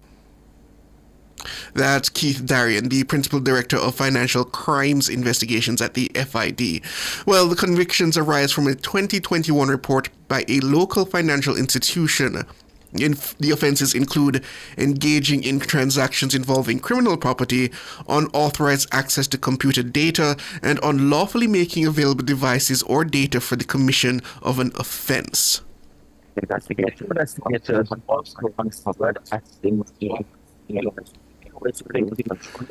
Sanjay, you're breaking up there a little. Well, investigators also uncovered a SIM swap scheme in which victims lose control of their mobile numbers. The perpetrators used social engineering to control online banking profiles, diverting funds into accounts controlled by money mules who quickly withdraw the cash to frustrate recovery efforts. The individuals will be sentenced on November 6. The FID says 6 other accused remain before the court. Well, to discuss further, we're being joined by the Chief Technical Director at the FID, that's Dennis Chung. Good evening, Dennis. Hey, Siobhan, how you doing? Doing quite well. Good to hear from you.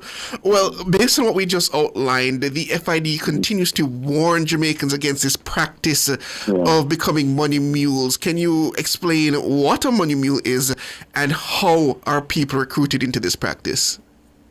Yeah, well, a money mule is someone who basically is used as a conduit for money, so however you use them, but they're used really to funnel money, right? So that's what a money mule is, and we're basically warning people against this and other practices, because one of the things we find, Siobhan, is that one of the challenges we have in Jamaica is that a lot of people grow up in the environment thinking that this is a normal thing to do, and therefore we decided that, you'd have seen over the past few weeks that we have taken a much more significant approach to educating people about these practices, right? So that's effectively what it is. When you see us come out with releases on some of these things, a lot of them, we've been in the news recently on it, is not that we have seen a significant jump in cases. It's just that we have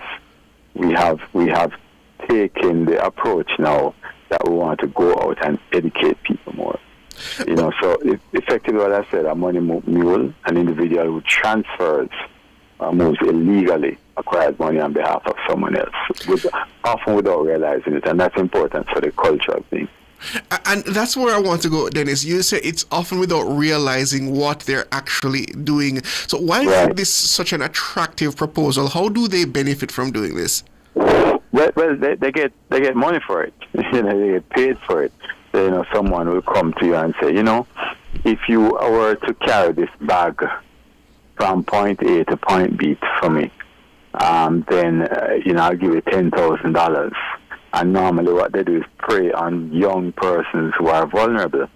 We have cases, for example, where we hold on to people and customs will tell you they seize cash coming through the ports.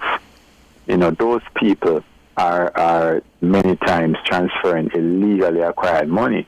So the mastermind behind it might be sitting in the country where they're coming from.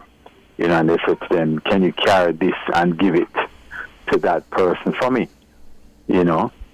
Sometimes they don't even know what it is because, one of the things your parents always tell you, Siobhan, when you're traveling, don't just take something from someone and put it in your suitcase. Right? It could be money, right? Because, if you're going to the U.S. with more than 10,000 U.S. and you don't declare it, that's illegal. And you can have a challenge with that. Similarly, if you're in Jamaica and you have $1 million or more in cash, you can be prosecuted for it. And many times, as I said, these people, young persons, a lot of them young girls, don't even know that what they're doing is illegal, and therefore we need to educate them on it. It could be a family member, it could be someone who you consider a friend, but always, if you are going to take responsibility for something, always find out what it is, and always check it thoroughly before you move it. And outside of that, Dennis, how else can individuals protect themselves? Because I hear you mention that sometimes people do not know that they're involved in these schemes. So what are some of the other things that they can do to protect themselves? Well, it's really being vigilant, understanding, for example, who you're dealing with, understanding the law, right, which is why we've done the education, and I'll speak to that. But also just being aware of what you are getting involved in. So someone, for example, comes to you and says, I have this job for you, and it sounds too good to be true. Normally it is.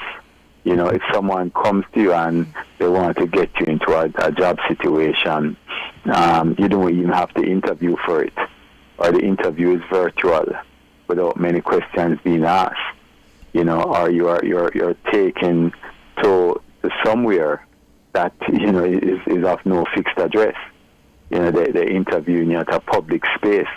You have to ask yourself a question. So it's really being inquisitive and understanding, that your own safety is left up to you. And many times people will try and coerce people into activities with the attraction of something, as I said, that is too good to be true, and normally it is. So it's really just a matter of being aware, whether it is with your personal self or even with your bank account. I told the story the other day that someone tried to hack into my own phone. We were quick to pick it up right away, right? But also a lot of people get caught by credit card scams and debit card scams, and what happens is that the reason why it gets that far, right, where they get to a point where they have to wait months or weeks for the banks to pay them back, is because they don't take advantage of the safety features that the bank has. So, let us say you share your PIN, which you're not supposed to do. Yes. Or you share your card, or you put your card, you take a picture of your card and put it on your phone. Your phone gets hacked. you know. But then whenever a transaction happens on your card, because even with all of that, people will still be able to hack in your card because it could be a collusion with, you know, one of the clearing houses, like, you know, one of the call centers, or even not the credit card center. But when the banks provide a feature that when a transaction happens on your card, they don't clear it right away. They send you an SMS message, right? And if you respond to that SMS message in the same day, there's a very likelihood that they won't process it. You know, but a lot of people, the message comes in and they ignore it. Mm-hmm. They don't act based on it, you know. And therefore, you just have to be attentive. In this world here, where we're talking about digital transactions, you have to be very, very careful. When you go in a public Wi-Fi, for example, space, you don't want to log on to the bank account right there. You mentioned something about SIM cards and or the phone, and individuals also trying to hack. We mentioned in our lead-in about the SIM swap fraud. Talk to me about that. How does that work? Well, people just try and get access to your phone, right? So that's what happens. Once they get access to your phone, so I'll tell you what happened in my case, right? And we were able to pick it up immediately because I even had two investigators sitting down with me at the time. Someone who I know, and a well-known lady in Jamaica, apparently her phone got hacked, right? And she sent me a message to say that she wants me to vote for her on a website. So I said, I found it strange in terms of the day and the time, you know. So I said to her, well, send me the link for it, because I know if she sends me the link, then I can check how secure it is.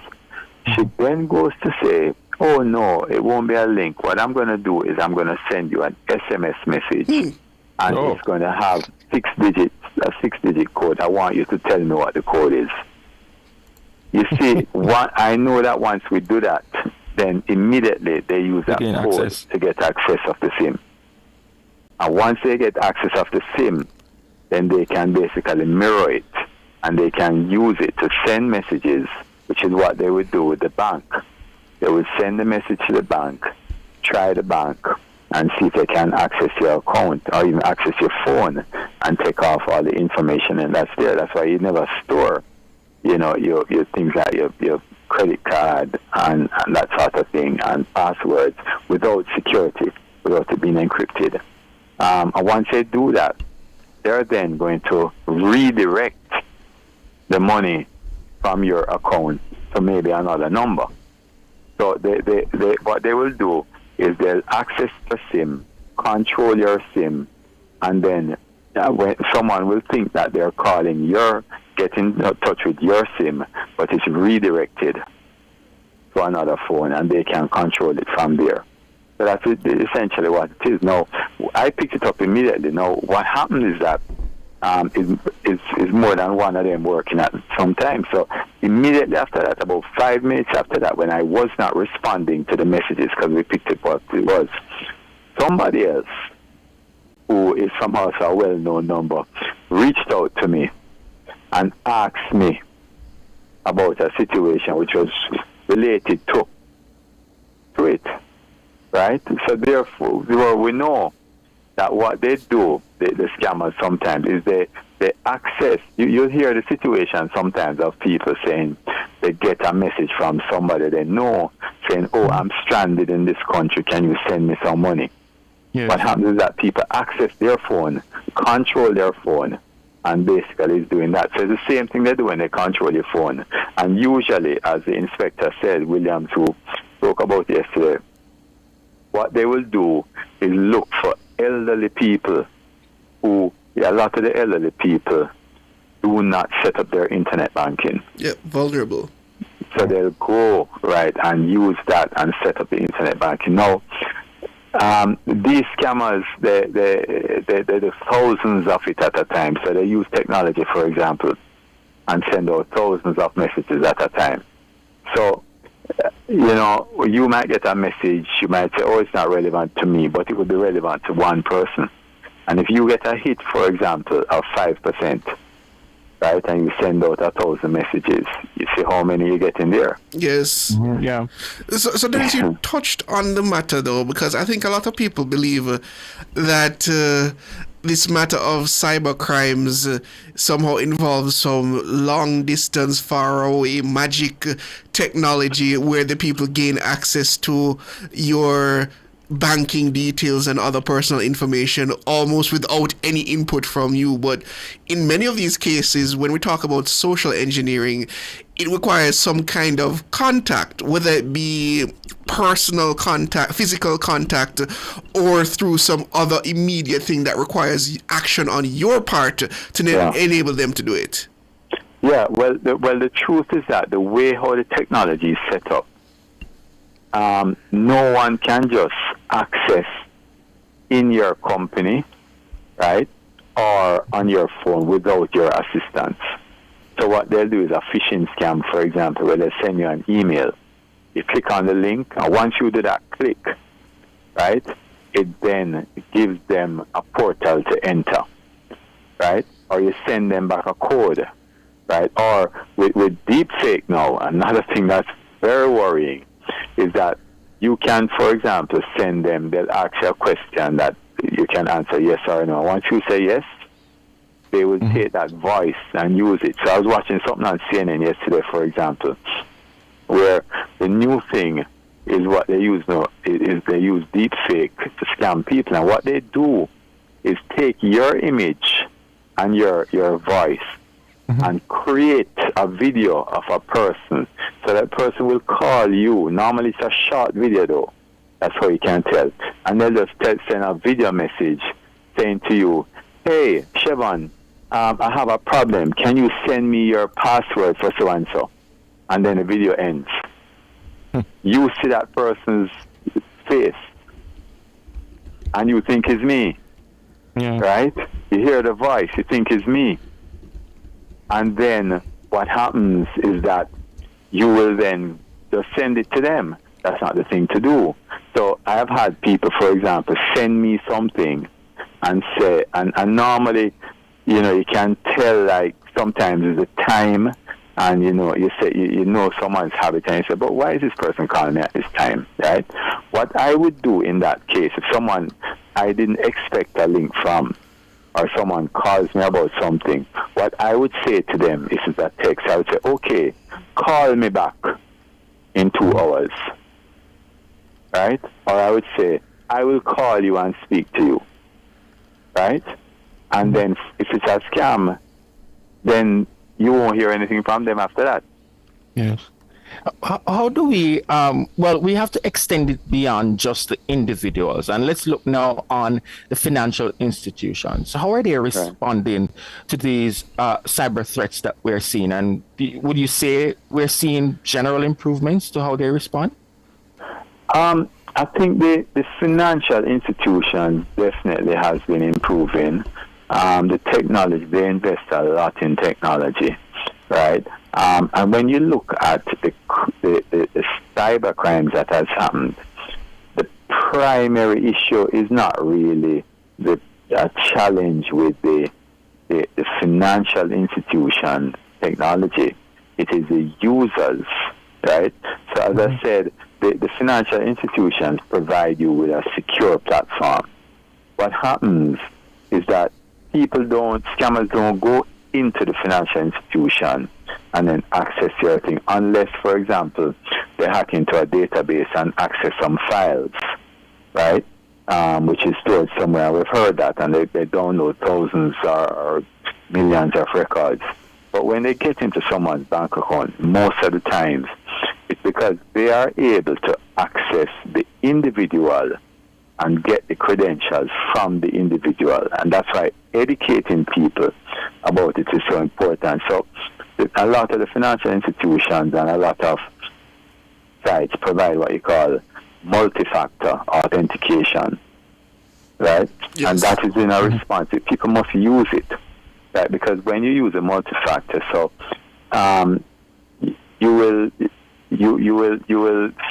a password be sent, and you won't. The financial institution will not authorize a transaction without another form of authentication, which you know alone what the authentication is set up to be. So and sometimes people think it's frustrating, which is why they don't use it, but it helps. So I'll send a password, and then they'll send back to my phone or to my email and say, can you confirm that this is you? Or they'll call you also, right? And some people get frustrated and say, boy, why are they doing this? I don't want that. But guess what?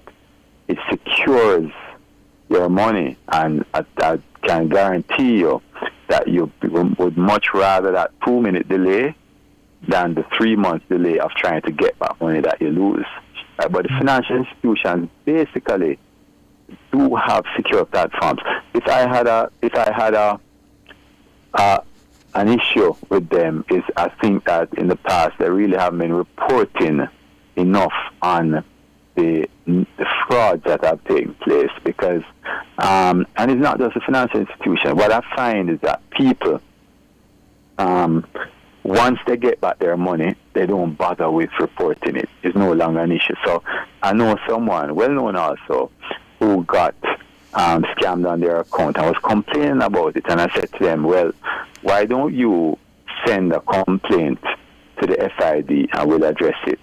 And about 2 days after, the person wrote back to me and said, oh, I got back the money, so I'm not going to bother report it again. When that happens, when you don't report it, what happens is that you allow the person to keep doing what they're doing, because we're not able to investigate, or we're not able to catch that person. So when a fraud happens, whether to a financial institution or to the person, and remember that when the person gets back the money, they are no longer the victim now. The victim is now the financial institution who has to bear the loss.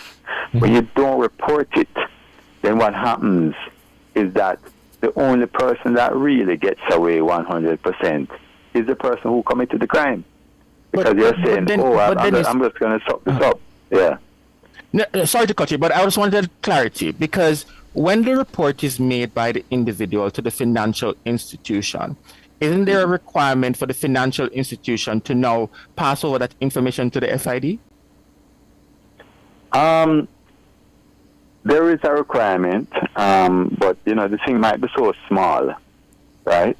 That sometimes you see it come up as a suspicious transaction, and or something like that, and it doesn't really. When you talk about thousands of transactions coming, it might not get the attention. But if it's a fraud and you report that fraud, right, individually as a fraud, it might get more attention. But it's not just, as I said, from the point of view of the institution. Primarily, it is from the people who get defrauded. Once they get back their money, they say, "Oh, I'm not going to bother report this again." And therefore the person just goes on, and continues to do what they do.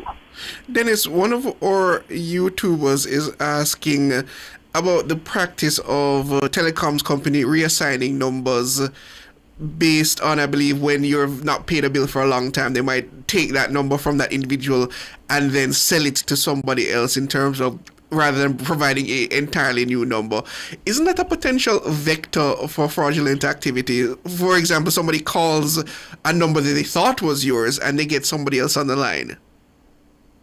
Well, the telecoms companies, as I understand it, they wait a while before, So the risk, I don't think, is that high, right? I mean, I'm not saying it can't happen, but I mean, if you call someone, then you should verify. As I say, it comes back to you again. Verify before you send anything. And things like your credit card number and your PIN number and all of those things, you should not be sending it in a text message. I agree with you wholeheartedly there. I was surprised to hear that people actually do that. I was actually surprised to hear that people do that. Yeah.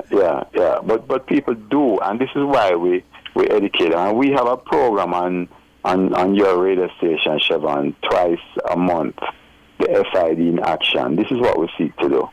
We try to educate people, right, in little ways, and it's something we put all over social media. And people need to watch, to listen to those programs, right, and get the education from these things, because that little 5 minutes can save you a whole lot of time and a whole lot of headache. Because once these scammers get into your account, they're going to try until they clean out everything, and it's not going to take them more than a few days to do it.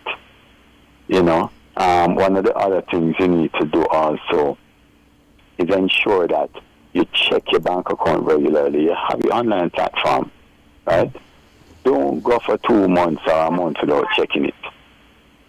Make sure you check your accounts and make sure they're fine. And the banks will tell you some other little things like, if you're going to be using a debit card, for example, don't have 2 accounts. Don't use your debit card on your main account. So what you do, for example, you're going to have $500,000 in your main account. You want to use $100,000 over a period of a week or 2 weeks. Transfer the money from the main account to that debit card account, and then assign the debit card to that smaller account. So at most you will lose is that 100,000 instead of the full 500,000. So things like that, people need to be aware of. It saves you a lot of time and a lot of headache, because if you get up and say that, boy, I'm not going to do that, and you wake up and see your $500,000 gone, you're going to wish you had done it. Well, that is to wrap up. I mean, you've been at the FID now a few months. How have you settled into the role? Oh, it's good. It's good. I'm enjoying it. It's good. And how do you find the new position in terms of the work? Do you think it's daunting, or do you think you've settled in well? No, I think the team has helped me to settle in well, and that's always important. I have a great set of people around me. The persons at the FIB and the policemen who are assigned there. So it has been very good working with them. An excellent team. The challenge we have is that you don't find that skill set a lot in terms of the financial crimes investigation. Which similarly, those same skill sets are used at financial institutions.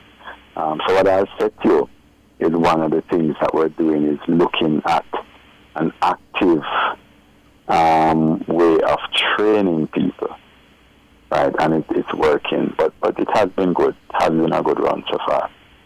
That is the Chief Technical Director of the Financial Investigations Division, Dennis Chung. Thank you so much for joining us, Dennis. Yeah, man. No All problem. the best. All the best, Dennis. So we have more for you listeners, a regional story after the break.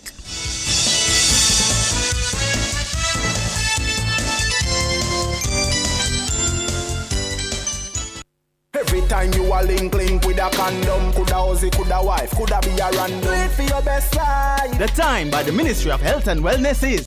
It's 7:06.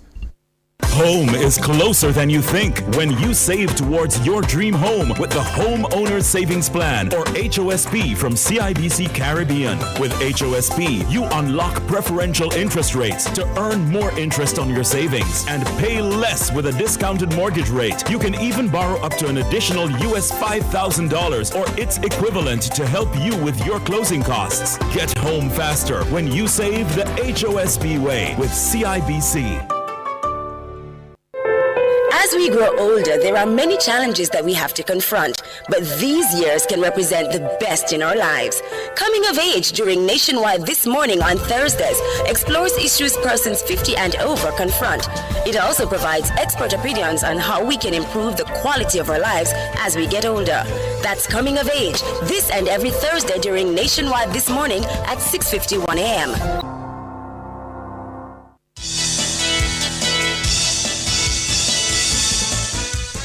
Welcome back, listeners. As I said, we're going over to Trinidad and Tobago, where Prime Minister Kamla Persad-Bissessesa says she is confident in the court's ability to deliver a just result after her housing minister, David Lee, was hit with fresh charges concerning conspiracy to defraud and misbehavior in a public office. The Guardian media is reporting that Minister Lee, the MP for Coroni Central, faced the same charges 6 months ago, but those charges were dropped at that time. Minister Persad-Bissessesa told Guardian media that Minister Lee has previously beaten the charges. She did not respond to questions about whether she will remove him from her cabinet.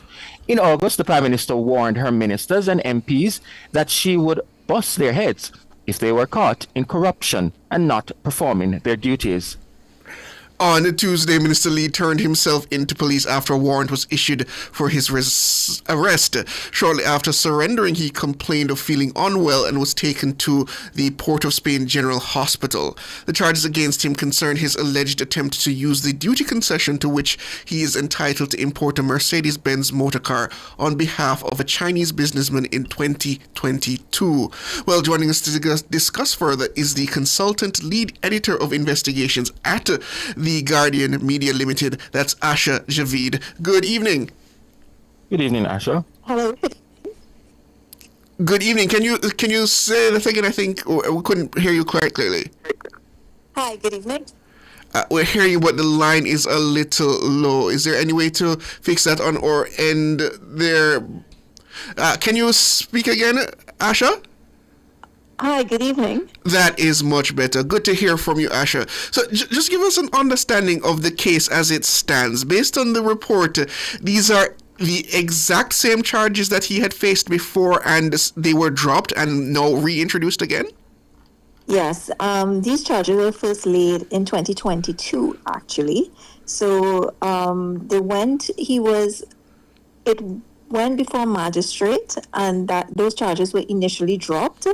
After he was discharged from the magistrate because of a no-case submission. The magistrate upheld a no-case submission. So now the DPP has relayed the charges against him, and he's now out on bail. So the Prime Minister of Trinidad and Tobago believes that, he's faced these charges before, and they were dropped, so he could continue serving as her Minister of Housing right now. So at the magistrate level, there was a no-case submission on the part of the prosecution, correct? No, on the part of Mr. Lee and he's charged with another businessman called Hugh Leung. Yes.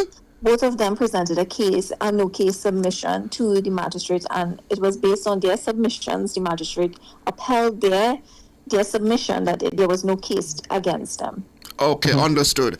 And then these charges were brought back against him by the prosecution. So by the Director of Public Prosecutions. He's like an independent entity.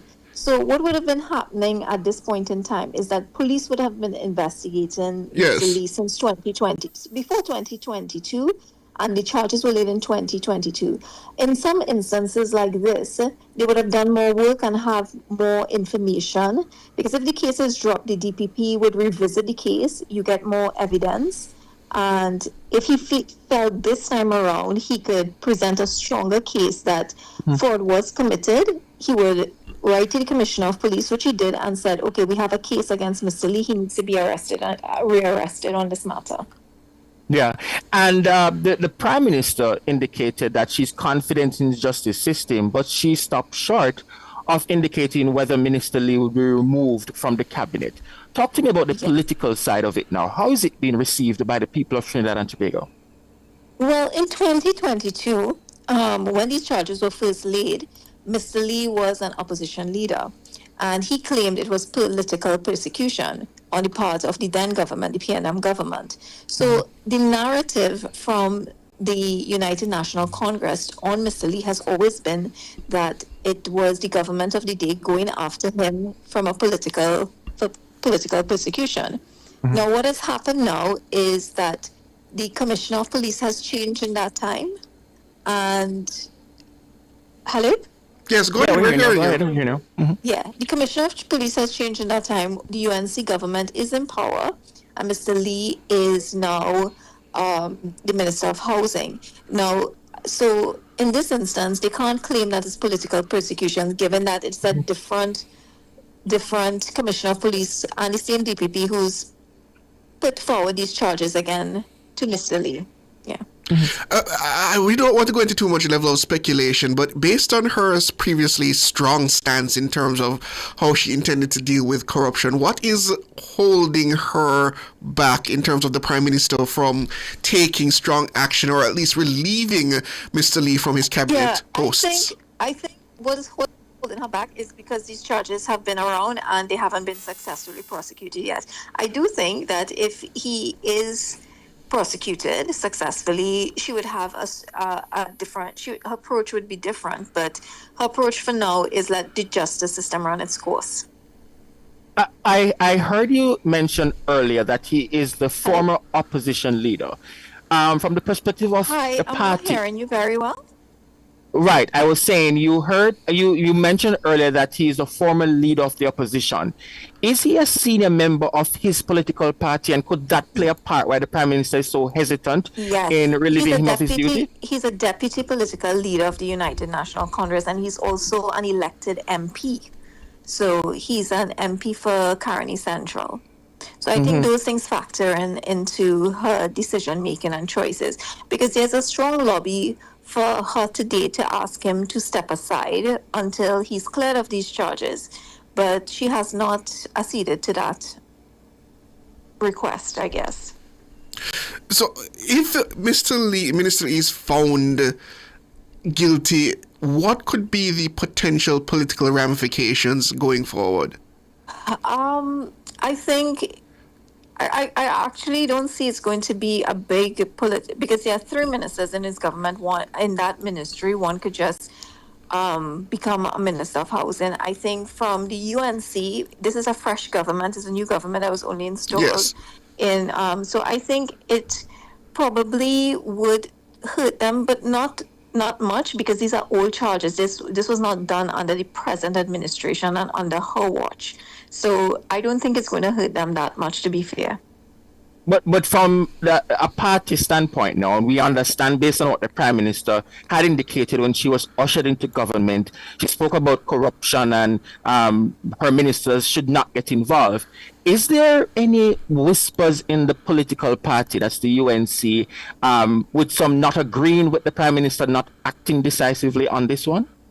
No, not yet, to be honest. And as I mentioned, because this hasn't happened recently, it's a 2022 case. I think that's why her hesitation to act more decisively on him.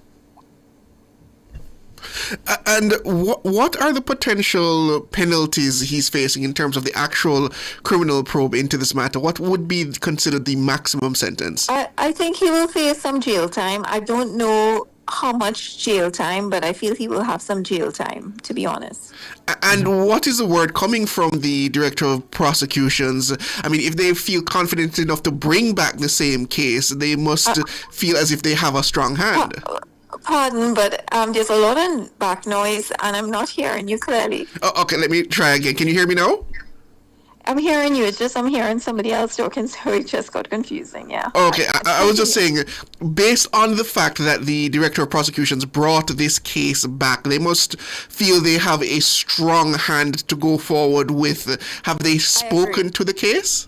Yes, I agree. I think he would have been careful to make sure that all his I's and T's were, I's were dotted and T's crossed in this matter, because it's the same charge, basically. And he has a stronger case to have come back with it, because he has dropped cases before when he realized he did not have enough evidence. To come back and suggest that he has enough evidence this time around, I think he's pretty confident. And what should we expect in the coming days? Do you have word as to when the minister will appear in court?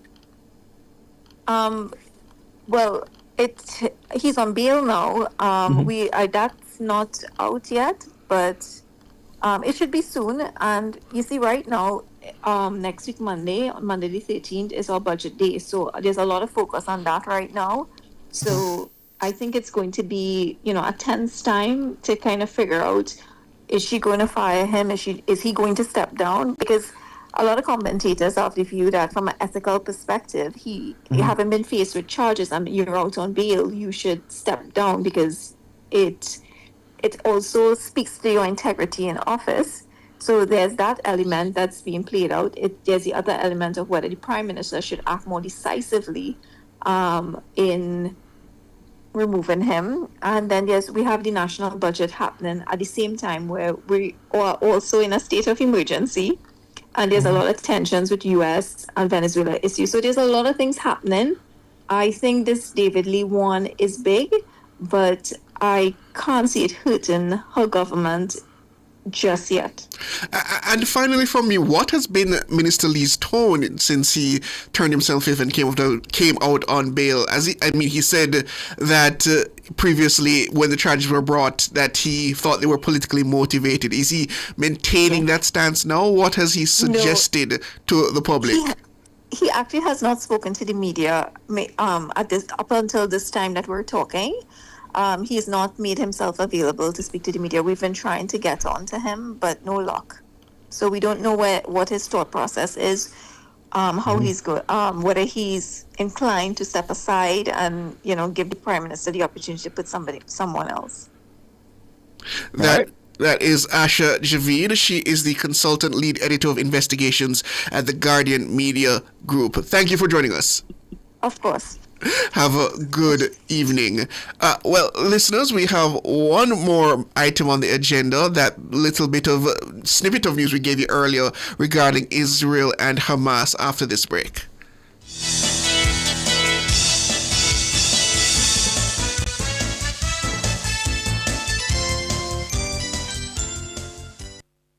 Jamaica's poverty rate has dropped from 16.7% to 8.2%. As the government's economic program begins to pay off, our country is heading towards sustained growth. We are building Jamaica. The time by the office of the Prime Minister is... It's 7:20.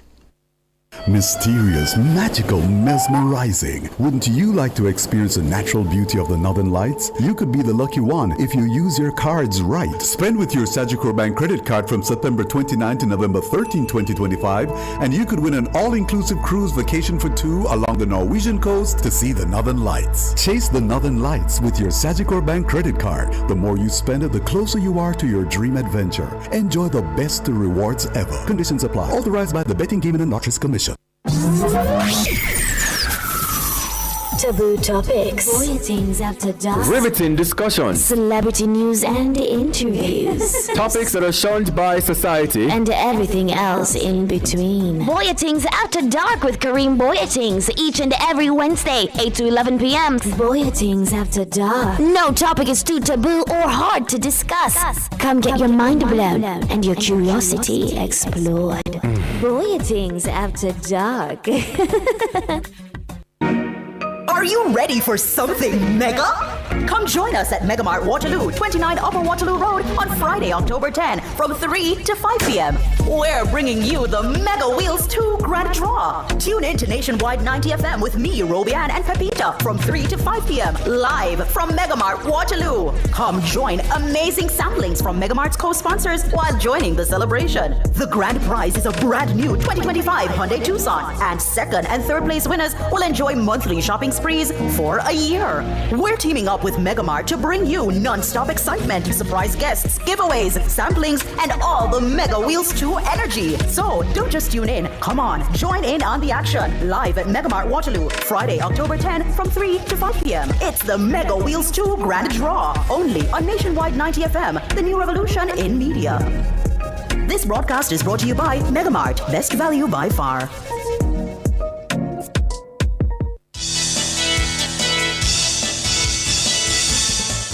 Welcome back, listeners. As I said, turning back to the Middle East now, where U.S. President Donald Trump has announced that Israel and Hamas have both signed off on the first phase of his peace deal. On Truth Social, Trump said this means that all the hostages will be released very soon and Israel will withdraw their troops to an agreed upon line. Sorry, Sanjay, we can't hear you again. All right, you hearing me now? Now we can hear you. Wonderful. So Trump is considering traveling to the Middle East in the coming days, according to the White House. Mediators from the U.S., Egypt, and Qatar in Sharm el-Sheikh have been attempting to broker an agreement for a ceasefire in Gaza and a release of Israeli hostages still held by Hamas. The negotiations come 2 years and 2 days after Israel launched a military campaign in Gaza in response to the October 7, 2023 attack. In that attack, Hamas-led gunmen killed about 1,200 people and took 251 others as hostages. The Hamas-run health ministry says at least 67,000 people have been killed by Israeli military operations in Gaza since then. We have more in this report from CBS News. We begin tonight with breaking news out of the White House on a possible deal to end the 2-year Israeli war against Hamas after Hamas's attack on October the 7th, 2023. President Trump announced what he calls the first phase of the agreement in a social media post. Delegations from Israel and Hamas have been discussing key points for the last 3 days in Egypt. Today, they were joined by the White House Special Envoy Steve Witkoff and Jared Kushner. Joining me now is White House correspondent Ed O'Keefe. Ed, what do we know? John, we were anticipating some kind of an announcement could come from the president tonight on behalf of negotiators in Egypt, and he has announced via his Truth Social website that he is proud to announce Israel and Hamas have both signed off on the first phase of our peace plan. It means all of the hostages will be released very soon, and Israel will withdraw their troops to an agreed-upon line as the first steps towards a strong, durable, and everlasting peace. All parties will be treated fairly. He calls it a great day for the Arab and Muslim world, Israel, all surrounding nations, and the United States, and ends it by saying, "Blessed are the peacemakers." This photo right here of Secretary of State Marco Rubio scribbling a note furiously at the White House to the president in a meeting he was holding with conservative journalists was our first sign that things were coming together quickly this afternoon. This happened just before 5 p.m. Eastern. Rubio ran into the room, scribbled out the note, whispered to the president, and they proceeded to wrap up the event and then head off to meetings. And it was at that point that White House officials were suggesting we might get some news tonight via social media. Remember, his Mideast envoy, Steve Witkoff, his son-in-law, Jared Kushner, arrived in Egypt today to be part of these negotiations that are going on indirectly between Israel and Palestinian officials. Qatar's involved, Turkey, obviously Israeli and Palestinian officials involved as well. And it was Egypt's President al-Sisi earlier today who invited the president to come to Egypt this weekend.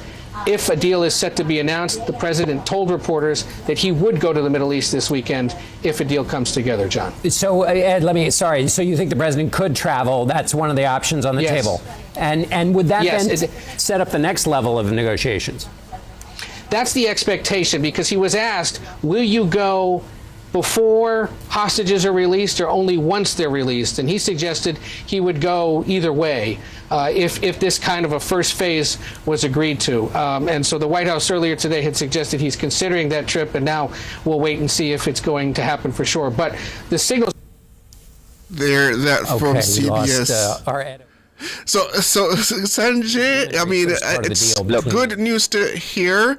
I mean, I never thought we'd get there eventually, but I mean, we've been here before. After 2 years, we finally have a potential peace deal to bring the current war to an end. It's what comes next that should be interesting. Can we see a lasting peace in that portion of the world between Israel and Palestine, especially when the Hamas has suggested that they are willing to hand over administration of the Gaza Strip to a civilian, technocratic-led government. So we shall see what comes. Yeah, the reactions that we're seeing, some are seeing it as a glimmer of hope, others as a temporary pause with no guarantee of lasting peace. And you can understand why some people would be so pessimistic as it relates to it. And we realize that ordinary citizens on both sides are the ones paying the highest price. Yeah, but it's still early days, Siobhan, and the success of this first phase will depend on the implementation, the transparency, and very important, the political will on both sides. But if it's sustained, this could mark a turning point, not to the end to the conflict, but perhaps the start of a process towards coexisting and some form of stability in a region that has known for too much pain, you know? And I mean, just to top it off, because we have to move on to other things in the program, isn't there a certain prophecy in the Bible about the individual who brings peace to the Middle East? I'm just wondering. I recall, I mean, some of the biblical scholars in chat can point that out to me, but I understand there's a very specific prophecy about a supposedly temporary peace in the Middle East and what that could ultimately lead to and what that is prophesied as leading to. But we'll leave it at that. We have the Watchman next, listeners, and then your calls. The numbers are 630-937-124 and 618-8255.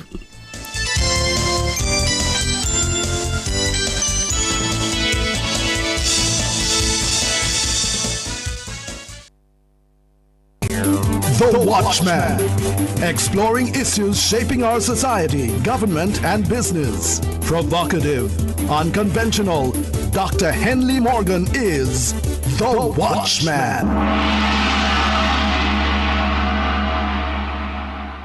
Good evening. Jamaica's good governance imperative. Dr. Andrew Holness has not been shy about admitting that the more difficult part of his job as Prime Minister is ahead and not behind him.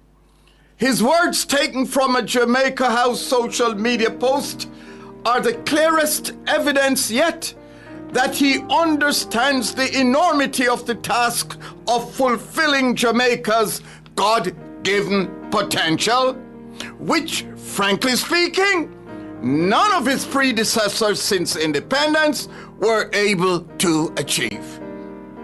I quote him in part: "The achievements of the JLP administration are not the destination. They are the foundation. We have stabilized the ship and set Jamaica on a new course. Now the task ahead is to fulfill our potential, building an economy of strength, a society of opportunity, and a nation of justice and peace." End quote from Prime Minister Andrew Holness. That Jamaica has fallen short of fulfilling its potential is not in doubt.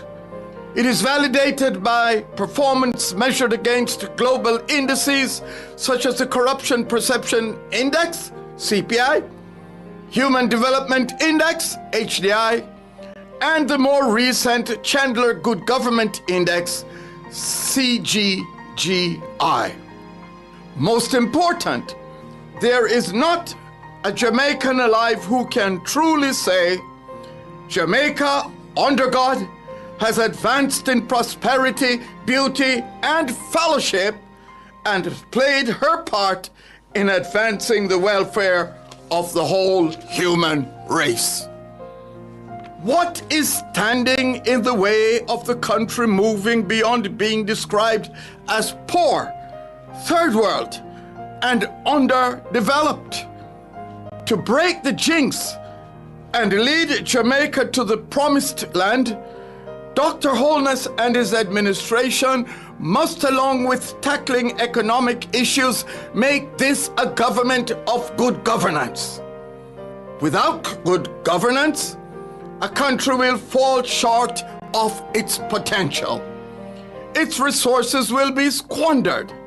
The efforts of its citizens toward being productive will be frustrated, and trust in the institutions of government will dissipate. The Watchman is calling for the establishment of a Governance Standards and Monitoring Committee, GSMC, operating along the lines of the highly successful Economic Program Oversight Committee, EPOC. The role of the GSMC will be to hold government accountable for doing what it says it will do, and for keeping promises made when seeking office. The church would be an ideal partner to government in developing and implementing a biblically informed, data-driven governance framework and dashboard that would gain buy-in from the wider Jamaican populace. There are few, if any, options open to government to create the economy and society envisioned by the National Pledge. It's time for a new partnership involving the moral agents of the country and a social contract with the people to attack the problems that hold our country bound, which are moral and spiritual at the root. Think on these things. Produced by Agency for Inner City Renewal, AIR, and recorded in the Jamming Studio, Trenchtown, a breath of fresh air bringing change to the inner city. Okay, listeners, as I said, we're now taking your calls. The numbers are 630-937-124 and 618-8255. Come chat with us.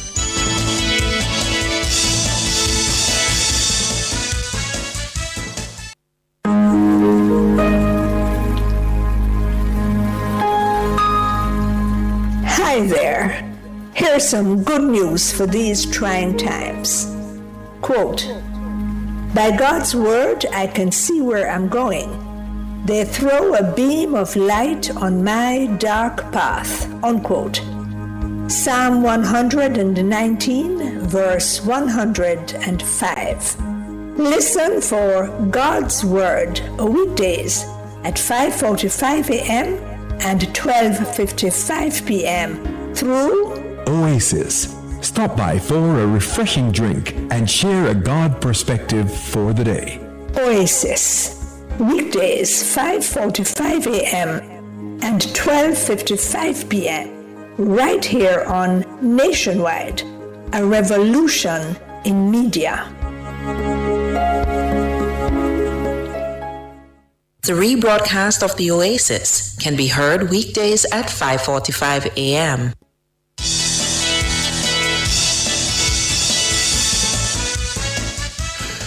Welcome back, listeners. As I said, taking your calls. The numbers are 630-937-124 and 618-8255. And as ever, quick on the draw. Good evening, Carl. How are you? Evening, Siobhan. Evening, Sanjay. Evening, Carl. How are you doing? Siobhan Sakaya, the reporter from the Parliament. I have to ask this question. What's going on? The book where Mr. Warmington pulled up inside the Parliament yesterday. Is that the book that governs the Parliament? The standing orders, yes. The standing order. So the 27 rejected goods where the Jamaica people reject. Don't give them power. Are quarreling over nothing. But you can't say they were rejected. They're in the Parliament too. Carl, they weren't rejected, you know. Siobhan, if the Jamaica, them is not government. They're not government. But they were selected as the people's representatives. They were not rejected. Opposition. If Very people well. of Jamaica reject them from give them government. Very well. So Yes. that is rejected goods. All right, Carl. Go on. Right. And Mr. Golden did take a chance by did give them that opportunity. The people of Jamaica choose the wholeness government. A government is selected to lead, no sir? All right, Carl. We get you. We'll continue. You have a point. Get to it. Right. So if Andrew decides say this is the way he wants in government to be led, who is the 27 rejected goods of the people of Jamaica rejected want to tell the government that the people selected to govern them for 5 more years how to run a government? Is this in relation to the chairing of the parliamentary committees? Thank you very much. And please do not tell me. No, but hold on now. I'm going to play the devil's advocate because the opposition is the watchdog of the government. You'll agree with that, right? Yeah, I will keep the government in check. Yeah. Yes. And there's a tradition which started by Bruce Golding to have the opposition as part of their duties to be the watchdog of the government to oversee what's happening. What is so wrong with the opposition wanting to chair those committees? All right, I'm going to answer you. Mm-hmm. If you was the government, could you trust this opposition to chair any board for you? Well, boards are different. Parliamentary committees. No, I want to answer. No, Sanjay, context is important, Carl. When you talk about a board, there are different reporting structures that are involved. The board's duty is to ensure that the policies of the government are put in place, Carl. But when you look at oversight provided by Parliament is a bit different. Don't forget that you have government members, opposition members who are on those committees. So it is much harder for an individual from the opposition, and I'm going to assume you mean try to sabotage the government, yeah? And I think it's just in good faith, as other individuals have indicated. Nothing is wrong to have the opposition chair those committees. So Sanjay, so you want to come as a rejected goods and dictate to me how the government must run? No, I will agree that that is not where we depart, Carl. We depart on whether we believe that they should have the ability or whether they should outright must be put there. That's a differentiation there. There's a difference, and I have said before, from the very first time that they mentioned about the Speaker of the House, and I think you were on, and I said to you, the opposition has no place to dictate to the government, yeah? Because the people would have selected, the majority falls under the governing JLP, right? But nothing is wrong, Carl, in principle, to have the opposition chair those committees. But I don't agree that the opposition should dictate to the government because they are not. Sanjay, yeah? I'm very sorry to disappoint you tonight.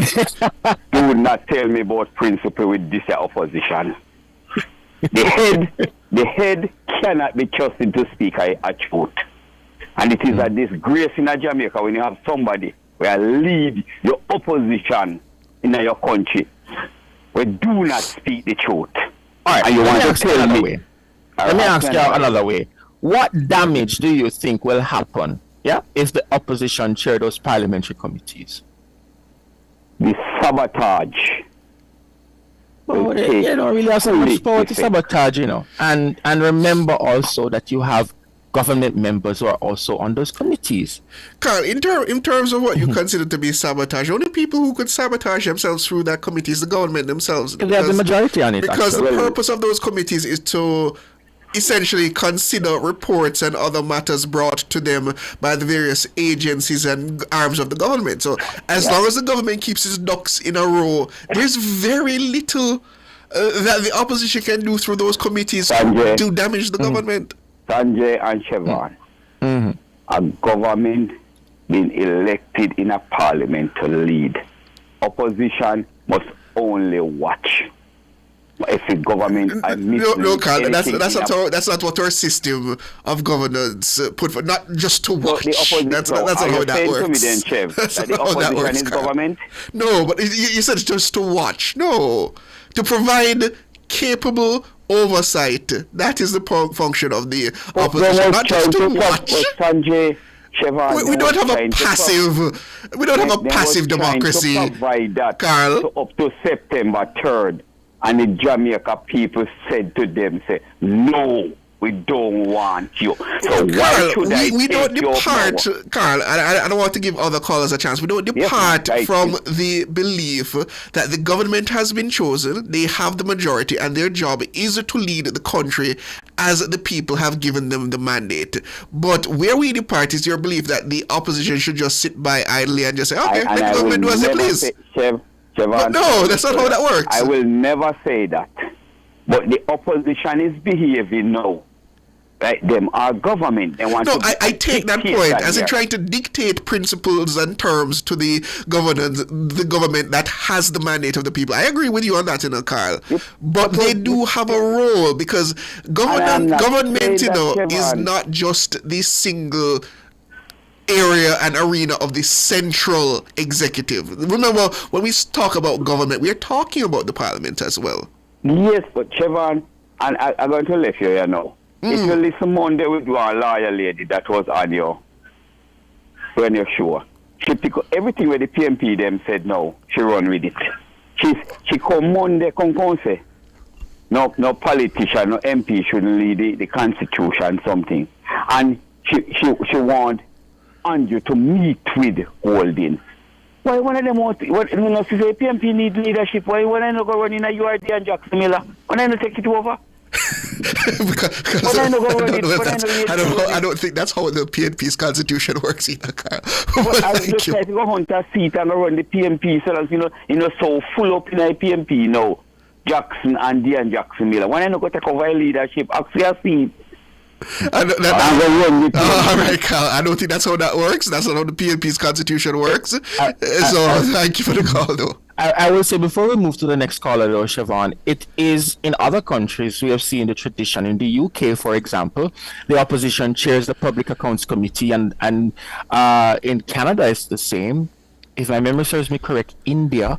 In France, the opposition chairs the Finance Committee. So it is not something that is practiced only here in Jamaica, or was introduced back then. Yeah, but in Jamaica. But that the PAC, which is the same as the Finance Committee in Canada, is what is chaired by the opposition as well as the Public Administration and Appropriations Committee. We're talking about the other sessional committees. My concern is that the Dr. Holness, when he put in this new system, he raised a valid concern, I believe, that the only focus given by the opposition during that period, 2016 to 2020, was the PAC and the PAAC. The work of the other committees simply fell to the wayside and was ignored.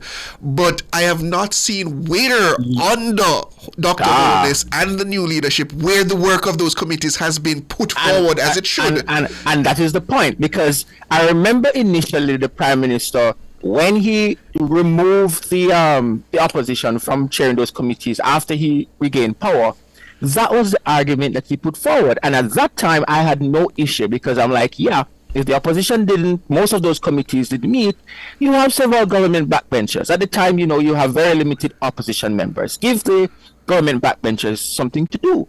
But now the records show that they didn't really meet much either.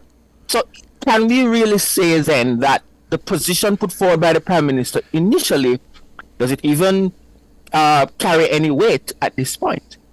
But I agree with Carl on the matter and the principle that they have been given the mandate. This is the decision made by the Prime Minister that he wants those committees to be led by members of the government benches. If the people of Jamaica, and I say the people of Jamaica, have an issue with that, they will be able to decide that issue come ballot in 2030, 2031. But it is not for the opposition to try to dictate terms to the government at this point in that relation. But Colin, you're on the line. Good night, Sanjay. Good night. Mr. Campbell, how are you doing? Doing quite well. Is that you, Mr. Duncan? Yes, I was seeing you like Mr. Campbell. Anyway, I'm a blind man. You see, blind for 36 years, you see? And I'm a 72-year-old. I have a grandson who is a super speller in a class, right? In a 10-year-old. Congratulations. And every Friday, then the spelling a super speller in the hand. 100. You do artwork too, and you get 100. At 10. And I made him live, you see? And him love watch, what you call school challenge quiz. Yes. And spelling on TV. So you see, when they are spelling and them say, grandfather, when they say the word we spell, you say, grandfather, listen, let me spell the word before them. And when he spell the word, I see him thing, and he come up, I see him thing, That's good. Yes, see who he is. And what happened to me and him, I know. And him live. Send him to school and all his thing. But him granny come cook for me and thing. And never TV and he broke down. And every evening he come and said, me now get it fixed. We try to fix it all over and work, and it's still. Some of them have any kind of destiny helper out there could have helped me that TV for him. Oh, okay. We hear the appeal. I don't know if anybody is on the YouTube or listening in. This gentleman would like to have a TV so that he can continue his daily school challenge parlance with his grandson, which I think is reasonable. Congratulations to you, sir, about your grandson seeking to elevate himself in such a way. Please stay on the line. I will hand you over. Not on air. Not on air. We don't want to announce it on air. So we will pass your. Okay, so I understand our producer has the number, so we have that appeal going out. If you are interested in assisting this elderly gentleman, he wants a television in which he can tune in with his grandson who is attending school. It's for educational purposes, and we can respect that. So please reach out if you do to Dana Davy, and she can provide you with the number if you want to provide assistance. We have another caller? Delroy, good evening. Good evening, Delroy. Hi, Siobhan. Good night. How are you doing, man? Doing all right. Good. I just want to ask you about, did you watch the Parliament yesterday? Oh, yes. That's my duty. I had no choice. Oh, sure. You watched it? Yes. Okay. Well, you know, what I see, I see plenty people inside there. That's by their way through to the Parliament. But for the first Parliament, I see a lot of them just sleeping inside there. I don't know what happened. I see a lot of them sleeping. I see the one Mr. Crawford, the desk that they pick up them move from one desk to the next year. He take it off of the desk and put it down on the floor. Why do you think he do that? I didn't see that. I did not see when that took place, so I can't comment on that at all. Yeah, man, sure. Yeah, man, that's what he do. He take it off. It was on one desk. And then take it off and put it on the ground. I never seen that happen before, but that's what he do yesterday. Interesting. As I said, I can't speak to that. I did not see it firsthand, so I can't speak to why he would do that. Yeah, so what you're saying, you're not impressed by the current crop of parliamentarians? Oh, Mr. Warm up the place, man. I'm impressed over that word here.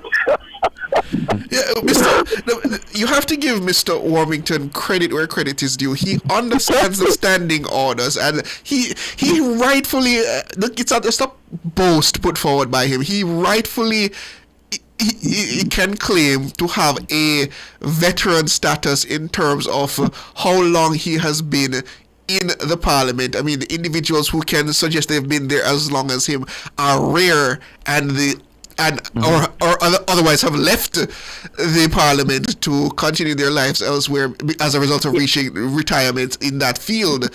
So I think some credit should be given to Mr. Warmington because he does have an understanding of the standing orders that I think a lot of other parliamentarians seemingly do not have and cannot boast. Exactly. And if I could just add to that, Siobhan, I cannot recall a time, and maybe you can comment, where he would bring a motion or he may challenge something in the Parliament based on the standing orders, and anyone in that Parliament successfully challenge or put a counter challenge to what Mr. Warmington would have put forward.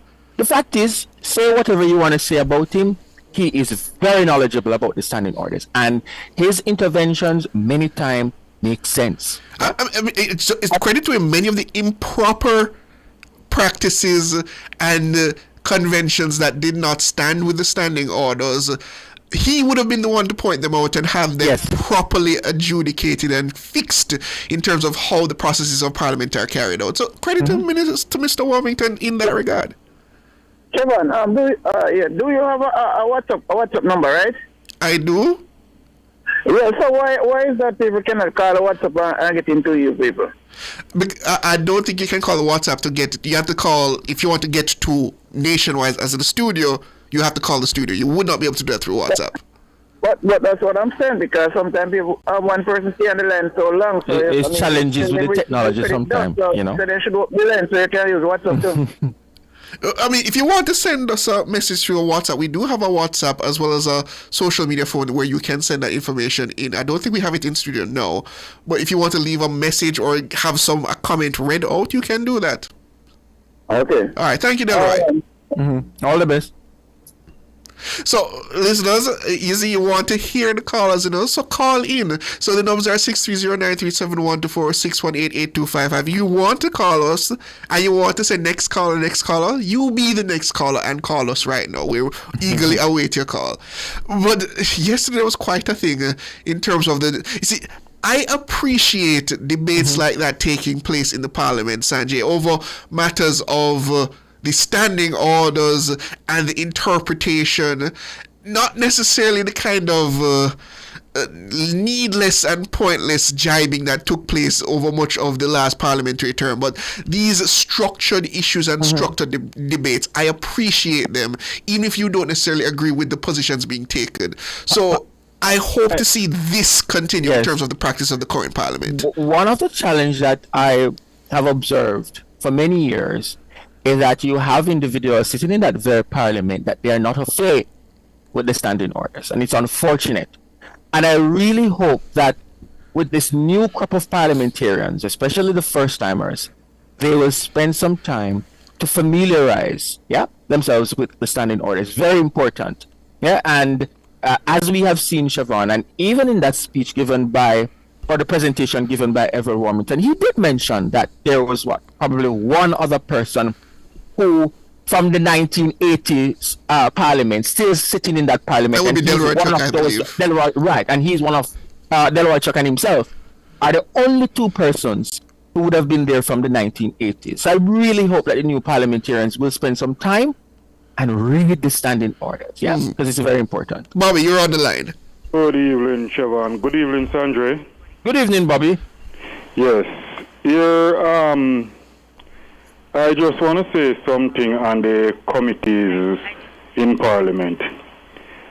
From the last administration, you see, I was one of the ones that advocate, and I even said it on Nationwide that in the next term, the Prime Minister must not give the opposition no committee to chair, because during that time in the last term, the only committee that you see they make every effort and chair week after week is the PAAC and the other one, and they drop all the other committees by the wayside. And you know why? You see them mostly interested in the PAAC. It's obvious, because that's where the political red meat is. It's quite obvious. Right, because guess what?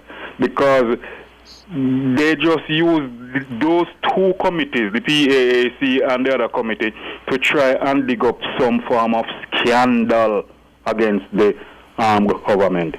Right?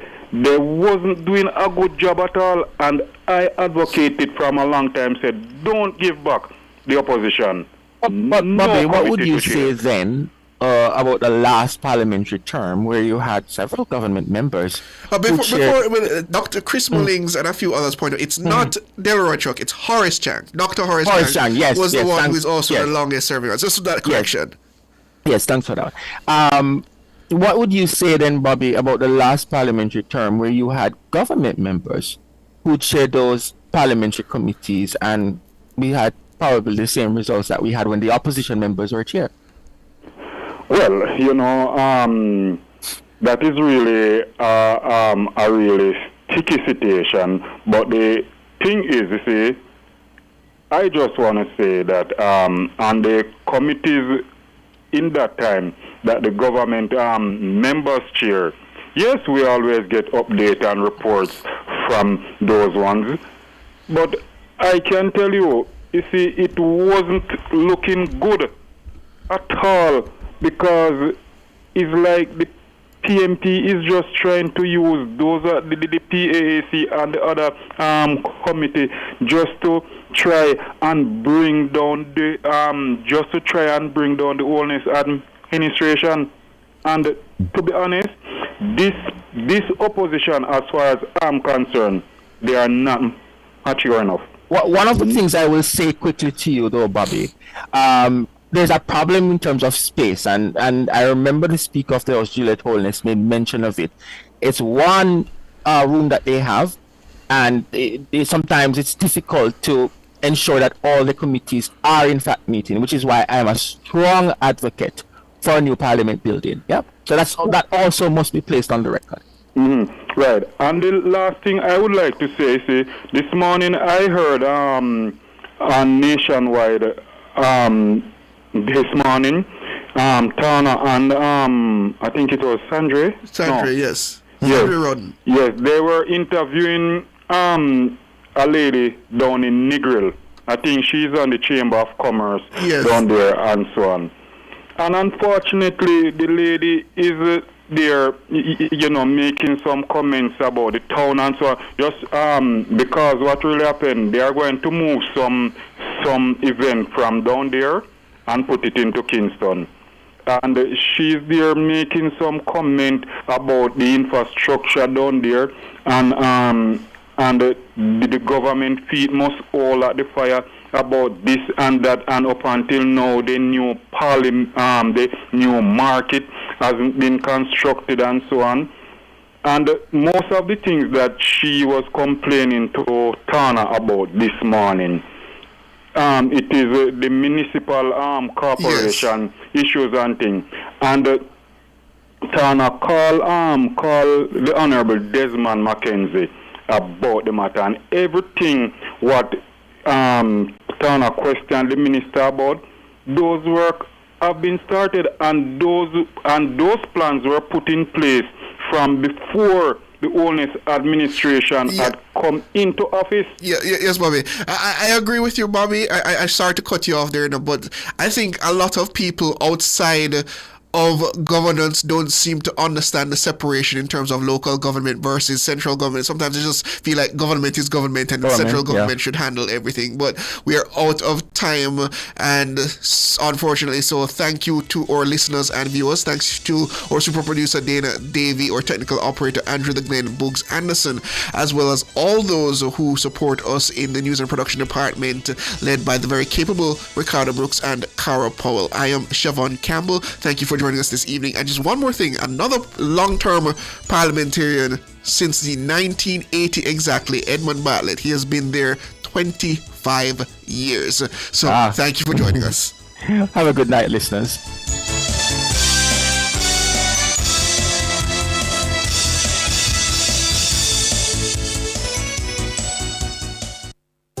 Educators, it's just some of your way. Let's go. Upgrade your ride with the sweet summer sale from the JTA.